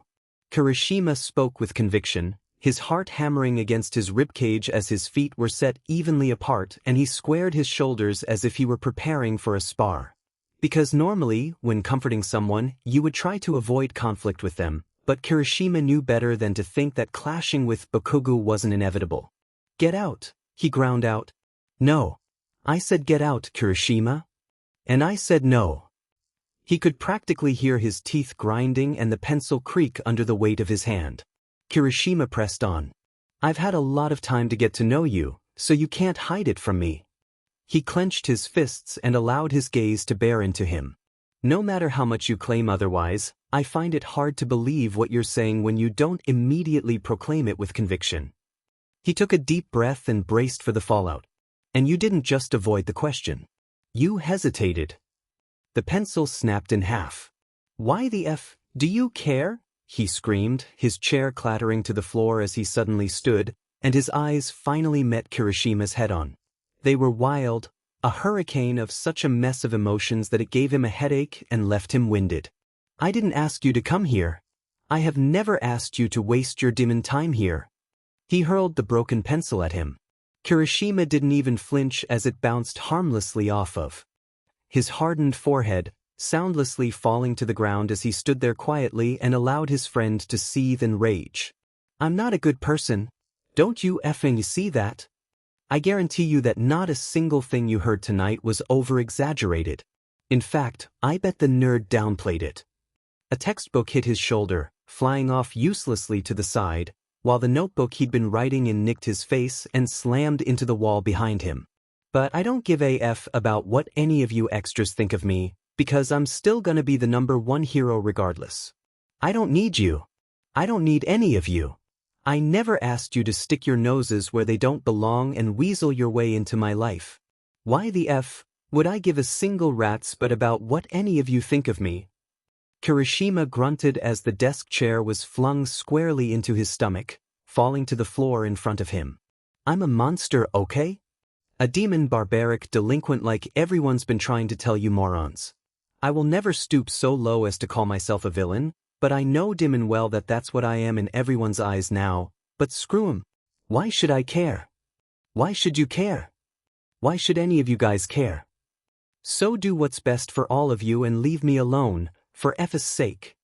Bakugou's fist slammed into Kirishima's chest, Kirishima cringing at the ugly cracking sound against his hardened skin that followed. The blonde was breathing heavily after his outburst, his hair hanging over his face and leaving his eyes in shadow.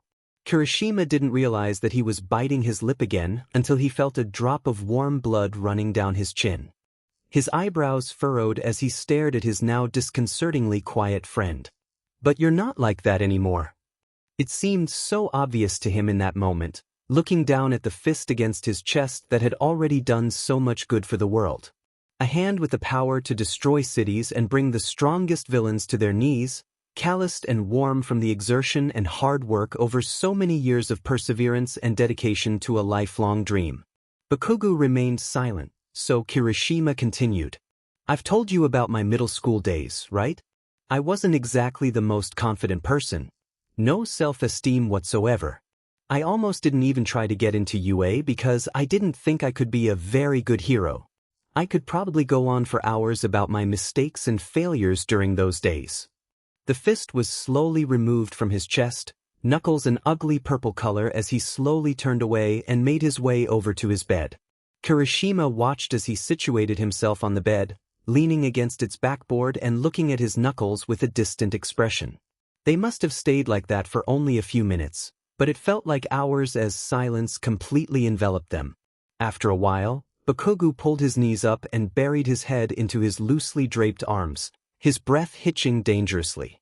Kirishima felt the remaining pieces of his destroyed heart crumble to dust at the sound, leaving him with nothing but raw empathy for his best friend, the strongest person he's ever known. Putting one foot in front of the other, Kirishima eventually found himself sitting down on the bed next to him, staring down at his hands and sighing.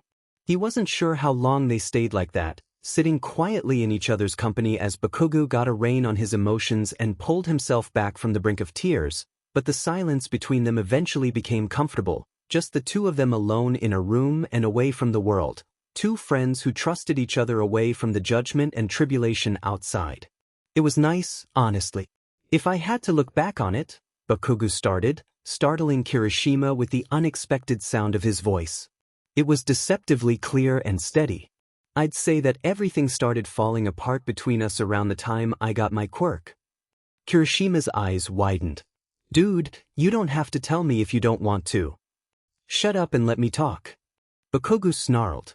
I don't know what you all forced out of Deku, but I want to at least tell you everything that I remember, even if it ends up sounding worse. Kirishima stayed quiet after that, a feeling of pride settling in his being as he listened to his best friend recount his and Midoriya's dark history. Sometimes, it was vague from fuzzy memory or a small thing that might not have mattered, but there were other things that Bakugou could remember in vivid detail. Things that honestly made Kirishima's skin crawl and made him feel gross and uncomfortable. But he didn't say anything, simply listening as Bakugou basically spilled everything to him and revealed every dirty secret that he might have kept from them since day one. Kirishima almost felt as if he'd traversed another wall, crossed another border, set one more foot towards an unbreakable bond even stronger than his own skin. It had been such a powerful bonding experience for him personally that he was ready to just sleep on the floor of his room for the night. But once everything was said and done, Bakugou was quick to try and kick him out. He didn't get too far before Kirishima remembered his now injured hand from his earlier freakout and dragged him over to Recovery Girl's office despite his violent protesting for a quick heal before going to bed. Kirishima didn't mind overall, crawling into bed that night with a warm feeling in his heart and a strange sense of satisfaction. The look of pure joy on Midoriya's face the next morning when Kirishima casually swung an arm over Bakugou's shoulder like he always had only made him feel that much lighter. The point you get across is that you're being a rude, selfish JRK. That all you got, horns? Midoriya bit his lip and subconsciously curled into himself, both familiar and foreign emotions swirling in his stomach and making him feel violently ill. The time between Thursday afternoon and now had been one of the worst experiences of his life, watching his friends and classmates turning around and revealing darker parts of their personalities that he deeply wished were non-existent. If it had been him that they were mad at and picking on and making miserable, he'd be much happier with it, because he felt confident that he could fix it. After all this time, he feels like he could recover. He could deal with it. But it was Kaken that they were being so hostile towards. It was Kaken who they were mad at and picking on and making miserable, even after some of them in particular had put so much of an effort into befriending him, and Midoriya hated it. Some people in his position might have felt some sort of sick satisfaction, watching their former bully get what's coming to them or something of that nature, but it only made Midoriya angry, and not just because of his hero complex, or whatever Kaken liked to call it. For one, they didn't know everything, and they didn't have the right to assume they know everything. They weren't there throughout their childhood, they weren't there throughout those admittedly awful days in middle school, and they certainly weren't there to witness their recent efforts in fixing things and becoming better heroes together.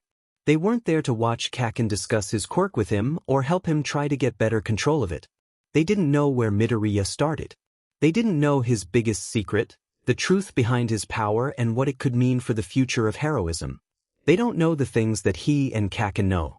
They haven't experienced the things that he and Kaken experienced. And it's not like Kaken's life has been any easier. Can't they look back at their first year alone and see that he's suffered enough? So it makes his skin crawl, seeing Todoroki purposely shove against him when walking by or Uraraka hurling insults at him if he so much as looks in their friend group's direction. Any time that he and Kaken were anywhere near each other, he could feel himself tensing up with how many eyes were glaring at his childhood friend. And Kaken just took it. He'd yell and scream like always, but he'd always ultimately just take it, trying to put up a wall of indifference and pretend not to care when Siro gave him the cold shoulder or Kaminari sneered something at him, supposedly in Midoriya's defense. He refused to react to Ishido's intense glares or hostile quips at his expense. And yet, all Midoriya could do in response was silently seethe at them, because these were the people that did what Midoriya himself couldn't for the longest time. These were the people that finally found a way through Kaken's rough exterior and got him to warm up to them. These were the people that put the most effort into including him in their fun and getting to know him. These were the people that he learned to let his guard down around. No, it wasn't even just them. It was remembering the way he'd relented to Jiru's request to join her impromptu band, or how easily he allowed Ojiro to hold him back from starting a fight, or how he didn't even bat an eye at allowing Sata to save him from capture, class exercise or not, that made this whole thing so much more painful. He got that they wanted to protect and support him. He got that they cared and were worried. He understood what they were trying to do, he really did, but all it did was hurt him, because now, all he can feel is frustration and guilt for ruining the one thing that Kakin never had nor realized he wanted until now. And this wasn't helping, watching as Ishido grew red in the face from anger while Kakin was literally doing everything in his power to keep his own tremendous temper under control. It was so unbelievably painful, remembering just a couple of days ago when the same girl had run up behind him and slammed into his back with a laugh and a giant grin, nearly throwing him to the ground with her momentum and clinging onto him like a baby koala. It had been one of the best things he'd seen all month, watching as Kakin had begrudgingly given her a piggyback ride all the way to the cafeteria, cussing and ranting at her the entire time while she'd blissfully played with his hair. He didn't realize that Kakin had walked away until he heard Ishido yell after him. "You've always been such a bully. How did I not see that?"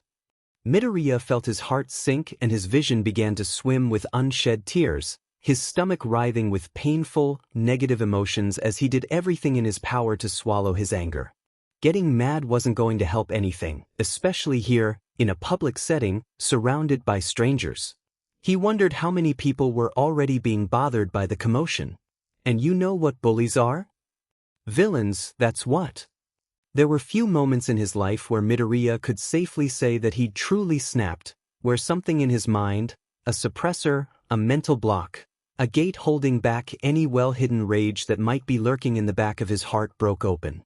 Thinking back, the only recent time he can really think of is Thursday, the moment where he unintentionally caused this whole mess.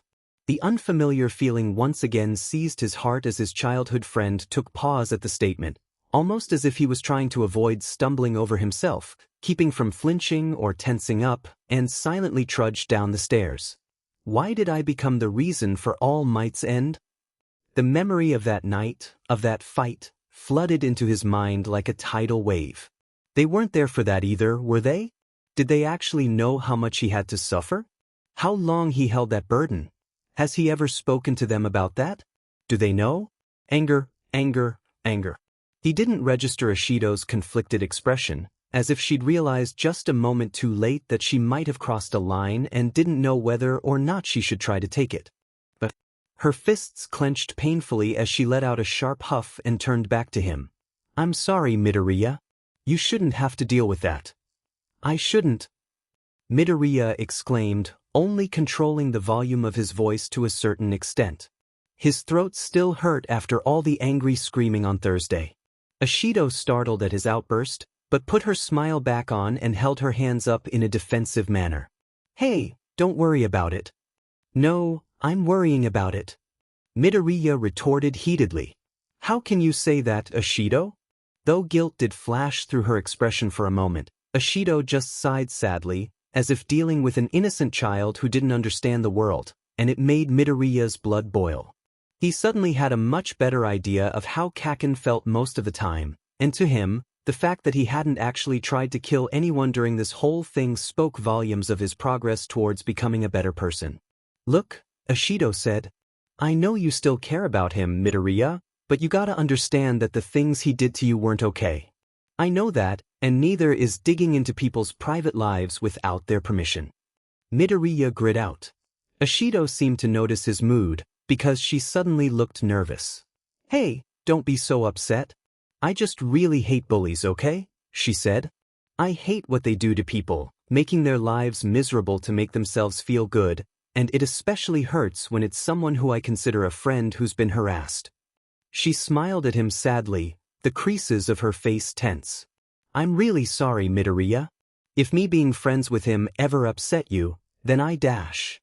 He didn't mean it. He really, truly, honestly didn't mean it, but something inside him shattered at that moment, a wave of blinding rage making his skin hot and his vision a reddish hue. It took a second to regain control of his body and reel it back in, and the fact that any longer could have had disastrous consequences still haunts him. He didn't remember taking that swing, only the feeling of the wind from One for All's crackling energy whipping up the air around them and causing a light breeze to pass through the large merch shop. Several people stopped and stared, all startled by the unexpected act of hostility. And Ashido looked especially shaken, staring wide-eyed at the fist hovering just in front of her nose, centimeters from making contact and sending her careening through the wall behind her. A part of Midoriya felt immediate regret for it, because how dare he threaten one of his classmates like that, but it was instantly smothered by the righteous fury, making him nauseous and leaving him with too little oxygen entering his lungs. What was that? Ashido stammered, still recovering from the shock of the near hit. What was that for? What do you mean? Midoriya had to fight not to yell. He'd already made enough of a scene as it is. Stop. Just stop it. What, Ash? Stop hurting him. Midoriya finally choked out, tears flowing from his wide, furious eyes. Just stop it. You've already ruined it, so stop making it worse. Mido dash. We were so close, Ashido. We were practically friends again, after everything we've been through. Do you have any idea how much it hurts to watch you guys treat him like this after he finally started liking all of you? That's not fair, Dash. No. Shut up. Midoriya yelled, losing control of his voice. He didn't care anymore. He's changed. He's trying to change, he's trying so hard, and you guys have helped so much with that. He's come so far. You guys can't act like people can't change. And it's not like he can do anything about the past. This isn't fair. It's also not fair that he gets to get away scot-free. Ashido yelled, a pained look marring her features as if spitting that out physically hurt her. He hurt you and you've done nothing about it. Ever. You deserve better than that, Midoriya. But I don't want to do anything. You may have not noticed, but he gets all of that. Midoriya responded, his voice rising in volume. His throat already hurt again. That doesn't matter anymore. None of that matters. What matters is that he trusted you, okay? He trusted you, I trusted you, and you all went and forced me to talk about something that I didn't want to talk about. And this is the exact reason why. In fact, he probably wanted to be the one to tell you. I certainly wouldn't be surprised. But Ashido looked frustrated and just about destroyed. He almost felt bad. But what he did was dash. Stop it. He screamed. Stop acting like you know everything, because you don't. You don't know what he went through. You don't know what I went through. You don't know what we're going through, so stop assuming you know what's best when you clearly have no clue how complex our connection actually is, and just stop bullying him, damn it. She flinched at that. He sobbed. Did you know that neither of us had friends in middle school? I wasn't popular, but neither was he. At least, not in the way you think. Everyone hung out with him because they were either afraid of him or wanted to take advantage of his status and power. He took a deep breath, memories of that day suddenly at the forefront of his mind, the words said, the actions taken, both the lowest and highest points of his life, and in the middle of it all, one of the biggest scares of his life. So the last day that he ever did anything to me, you can imagine how fast those friends ran in the opposite direction when he was grabbed by that villain. Ashido's eyes widened and Midoriya cringed. This was also delicate information, a moment in their lives that Kaken especially didn't like bringing up, but at this point, there really wasn't anything to hide anymore, was there? They literally left him to die, because that villain had every intention of killing him.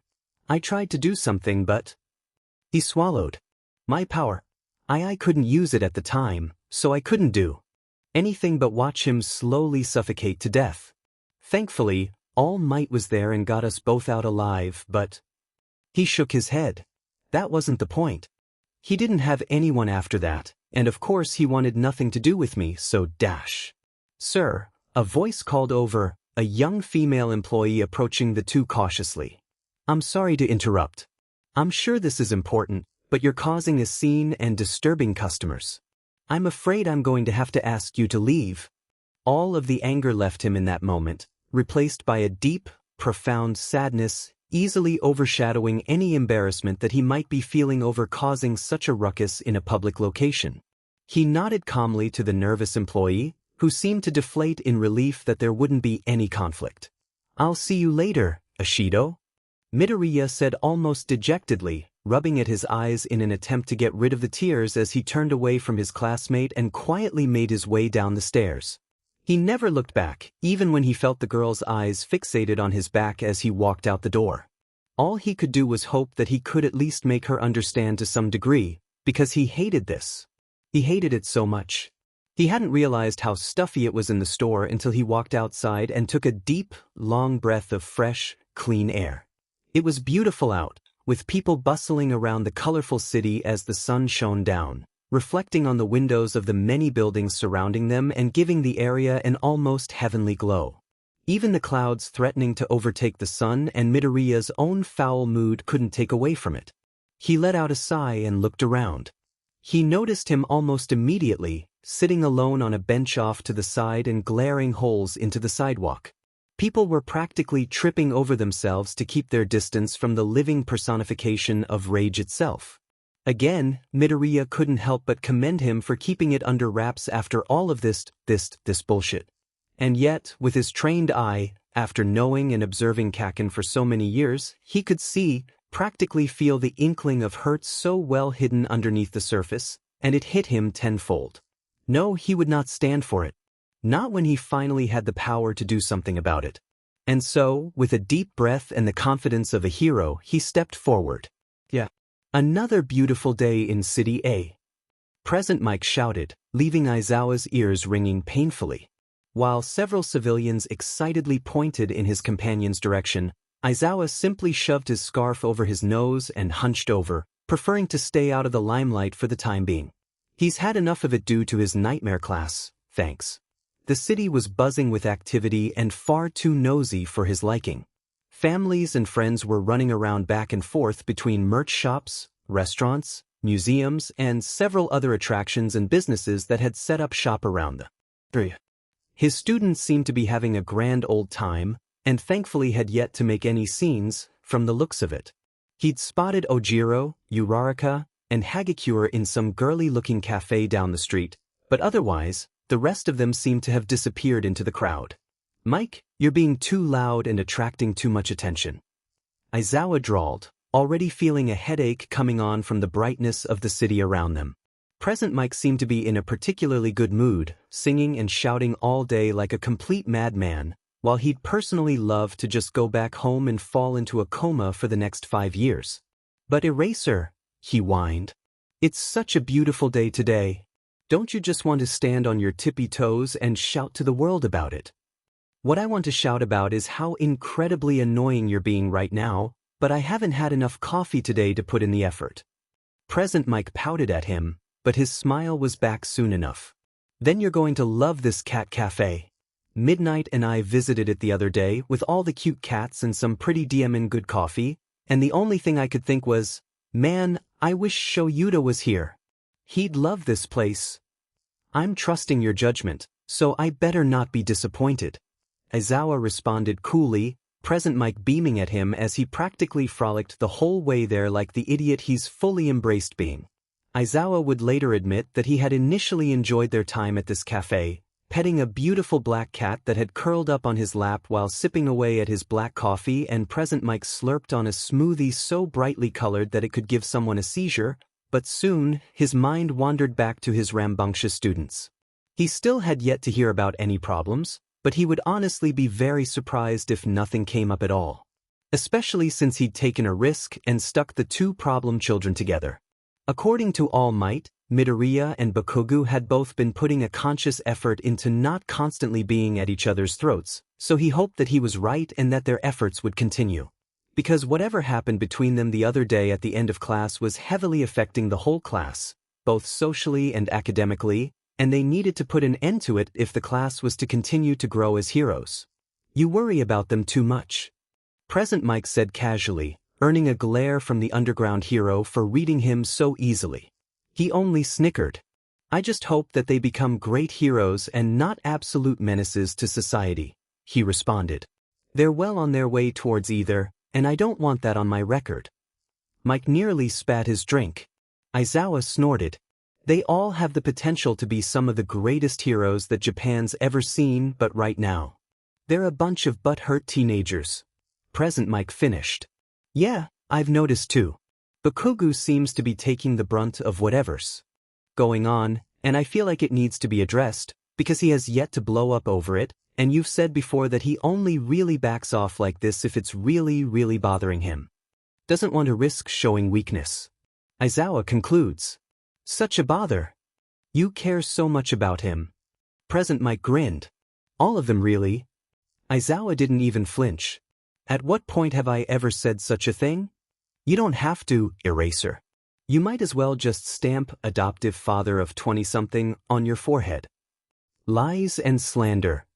Mike laughed as he essayed at his straw, pulling back when barely anything came out and looking through it with one eye to see if there was anything left.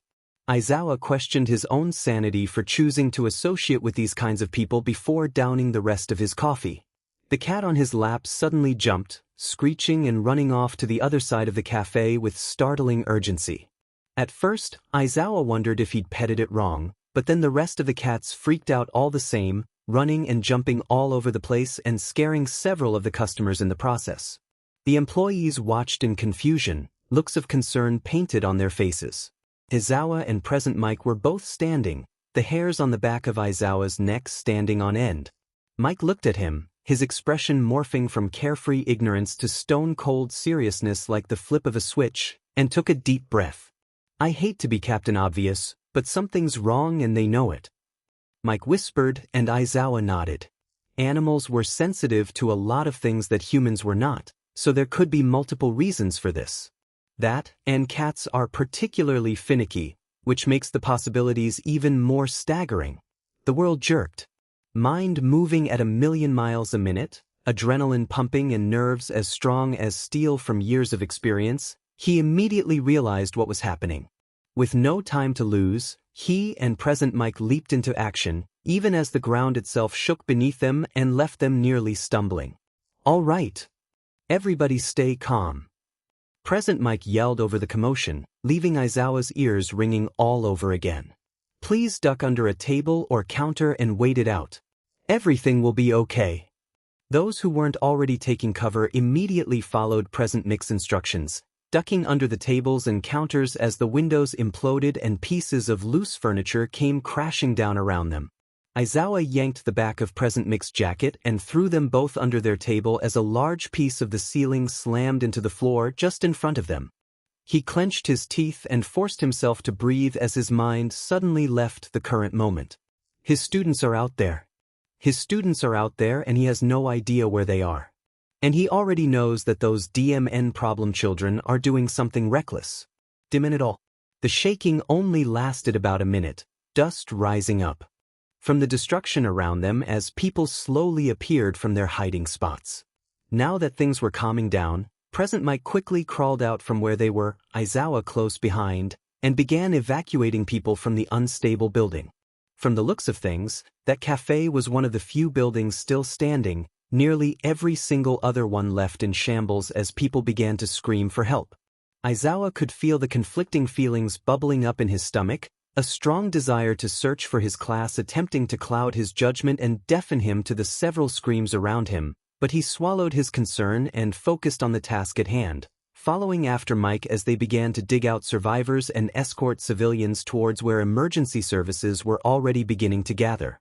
As much as the worry was leaving him ill, he'd told his students far too many times that hero work was not for the faint of heart, that there would be days that you would have to put civilians' welfare ahead of both your own and that of your colleagues. Aizawa was many things, but he refused to be a hypocrite. By the time everything was said and done, a small, dark part of him would wish that he'd gone looking. Midoriya felt like he was floating. His brain was muddled and throbbing, searching through the pain and exhaustion to try and put everything together. He couldn't remember much, but there were foggy images of a merch store, Kaken and Ashido, uneven ground, destruction, a family, a girl. The girl. It suddenly came flooding back to him, memories of rendezvousing with the Pinkette and putting their differences aside for the moment to save two girls, a young child and an adolescent around their age, from a destroyed, barely standing building. They were separated in the fog of dust, Ashido following the sound of the older girl calling for help, as Midoriya searched through the rubble for the thankfully uninjured girl. The last thing he remembered was the sound of a wall crumbling down on top of them, Midoriya quickly grabbing the girl and tossing her out of the way as lightly as he could before trying to leap to safety himself. Apparently, he hadn't cleared it as much as he would have liked, because he could feel the blood around his head and side, and the excruciating but familiar throbbing of his fingers, though it wasn't due to his quirk this time around.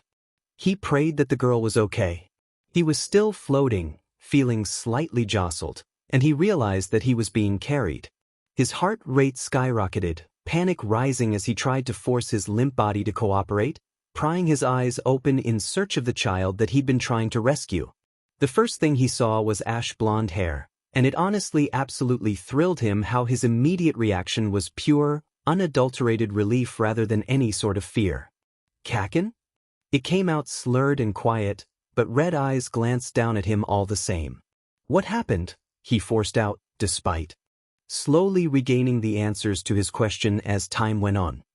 His heart was still hammering in his chest, and somewhere in the back of his mind, he registered uncomfortably familiar fidgeting and hyper-awareness creeping through his body. The girl? I got her, Deku, came the gruff reply, voice coarse from the dust in the air. Just shut up for once in your sorry life. Midoriya glanced further up, noticing tiny limbs wrapped tightly around Kaken's neck and torso. He let out a sigh of relief as her little head peered over his shoulder, watery eyes staring down at him with concern. He gave her a soft smile. It bothered him that even as they broke through the dust and into the sunlight, his vision fought between clouded with spots and perfect clarity. His body kept jumping between a numb throb and agonizingly sharp pain, and his muddled brain was having trouble deciphering the millions of words flooding through it to fully understand the implications. All he could tell was that something was still wrong, the world was shaking again, leaving him even more disoriented, and he couldn't do anything if he was still limp in Kaken's powerful grip. He heard a woman crying as the girl disappeared from Kaken's back, a happy reunion if the lack of urgency was anything to go by, and Midoriya began to struggle, his pounding heart and erratic breathing doing nothing to ease his overactive mind. Kaken's grip only tightened, but he wouldn't give up. His voice cracked with exhaustion as he spoke. And Ishido? He felt Kaken stiffen against him, his childhood friend's heart now beating as loud as his own, and Midoriya's vision suddenly cleared and zeroed in on him to the point of leaving the freckled boy nearly gasping against the pain in his head. I'm going back for her. His voice shook with suppressed concern as Midoriya felt himself being lowered to the unstable land below them. It had been a while since the last time he felt the hero sense slam into him like this. The world lit up so brightly that it left him squinting. Every injury, every cut and scratch, every rumble running through the ground, every single diamond pebble pressed against his back was sending pins and needles through his entire body, and the sounds of the crowds running, screaming, the buildings falling to the ground and roads being ripped apart sent waves of noise slamming into his eardrums. The air around him smelled strong of smoke and dirt, copper and gasoline, sweat and caramel. His own heartbeat was suddenly nearly deafening over the earlier assault against his ears, and every physical sensation was drowned out by the sudden urge to throw up all over the ground below him. Stop him! Stop him! Stop him! Don't let him go! Wait! He yelled, forcing his voice to speak, his body to move, his body fighting itself to move, but he faltered, wincing and cursing himself as an unbearable weakness overtook him, feeling overwhelmingly sick and falling limp against the ground. Kaken yelling at someone about an ambulance before his presence disappeared altogether, racing back after their missing classmate and hopefully the other girl. It was agonizing how much pain, nausea, and unexplainable hopelessness was coursing through his entire being at that moment, suddenly dead to the world as someone, an unfamiliar face, tried speaking to him against the white noise. He again tried to force his body to move, but nothing was happening. His body would cooperate with him. He couldn't be that broken. He can still go after him. He has to save them. He has to save him. He felt his stomach lurch, leaving him dry heaving as strong hands held onto him in his suffering, and he suddenly found himself pitching forward into darkness. Ever since enrolling into UA, it had been made obvious that the life of a hero was not an easy one. It was full of risks, blood and heartache, death. It had been a message that Aizawa had taught them early on, and one that they experienced early on through their various battles against the villains always coming after them. Ashido had known from day one that the life of a hero was not an easy one, and right now, in the midst of a flood of dust and concrete raining down on her, surrounded by the sounds of falling debris drowning out the rest of the world, and locking eyes with Bakugou, his own red orbs blown wide and wild with the millions of thoughts that could be screaming through his head, she understood more than ever. The ground gave way, and with a loud scream piercing the air, she was suddenly falling, a startled yell sounding out just above her. She couldn't say that she remembered much about that fall, but it almost felt like she was floating, surrounded by rocks, metal, and concrete sinking into the abyss alongside her. The ground rose up to meet her, and she couldn't deny the tears threatening to fall as a spike of fear ran through her system, and she braced herself. She landed on her stomach, leaving her winded and unable to breathe as pain shot through her body. She fought for air as the dust rising up around her obstructed her airway and left her gasping. Everything hurt, her body screaming in agony as the remains of the building came crashing down on top of her, creating what could possibly be her grave. She gasped again, fighting for oxygen, eyes brimming with tears of fear and pain and dust, hoping with all of the childish optimism she had left to spare that she wasn't about to be crushed to death. She'd never heard anything like it. An unbridled, blood-curdling scream tore through the air above the sounds of destruction, leaving Ashido's ears ringing. She felt herself go pale, the absolute agony behind it leaving her heart stuttering to a near stop, and nothing left her with so much dread that her blood froze in her veins as the familiar voice behind it. She didn't notice that she was fighting against the rubble now holding her down until the noise began to die down, pushing against the debris, burying her up to her waist and pinning her to the ground. Her body was littered with cuts and bruises, and her stomach felt like it was burning from her earlier crash landing, making her nauseous and dizzy, but she fought regardless, shoving and beating against her stone prison to the best of her ability. Her eyes suddenly flew forward, gaze scanning ahead of her and through the fading dust cloud. She could barely make anything out, but she knew he was there, and a-hole or not, he was obviously hurting, and her heart was in her throat because she couldn't get to him. She wouldn't be able to get to him because she's stuck and she doesn't know where he is, and she can't stop the panic from taking over her entire being because everything is wrong, wrong, wrong. The dust settled, dispersing like a curtain being drawn, and the landscape in front of her revealed itself, her searching eyes zeroing in on the scene ahead of her. She would never be able to describe the feeling of pure, hopeless terror that settled in her system as the air was once again stolen from her lungs, bow rising in her throat and catching her voice, leaving her completely and utterly speechless. Bakugou had landed a ways away from her, the impact against his back rather than face first like herself. He was left in an awkward position, his bruised left hand digging into the dirt and his head hanging back with wide, pained eyes staring off at nothing as he gasped for breath. There was a pole, glistening with slick blood, sinking into his lower back and protruding from his stomach, his shirt torn and soaked with the same sickly red color. Ashido couldn't even describe the wave of emotions that overtook her and left her to drown.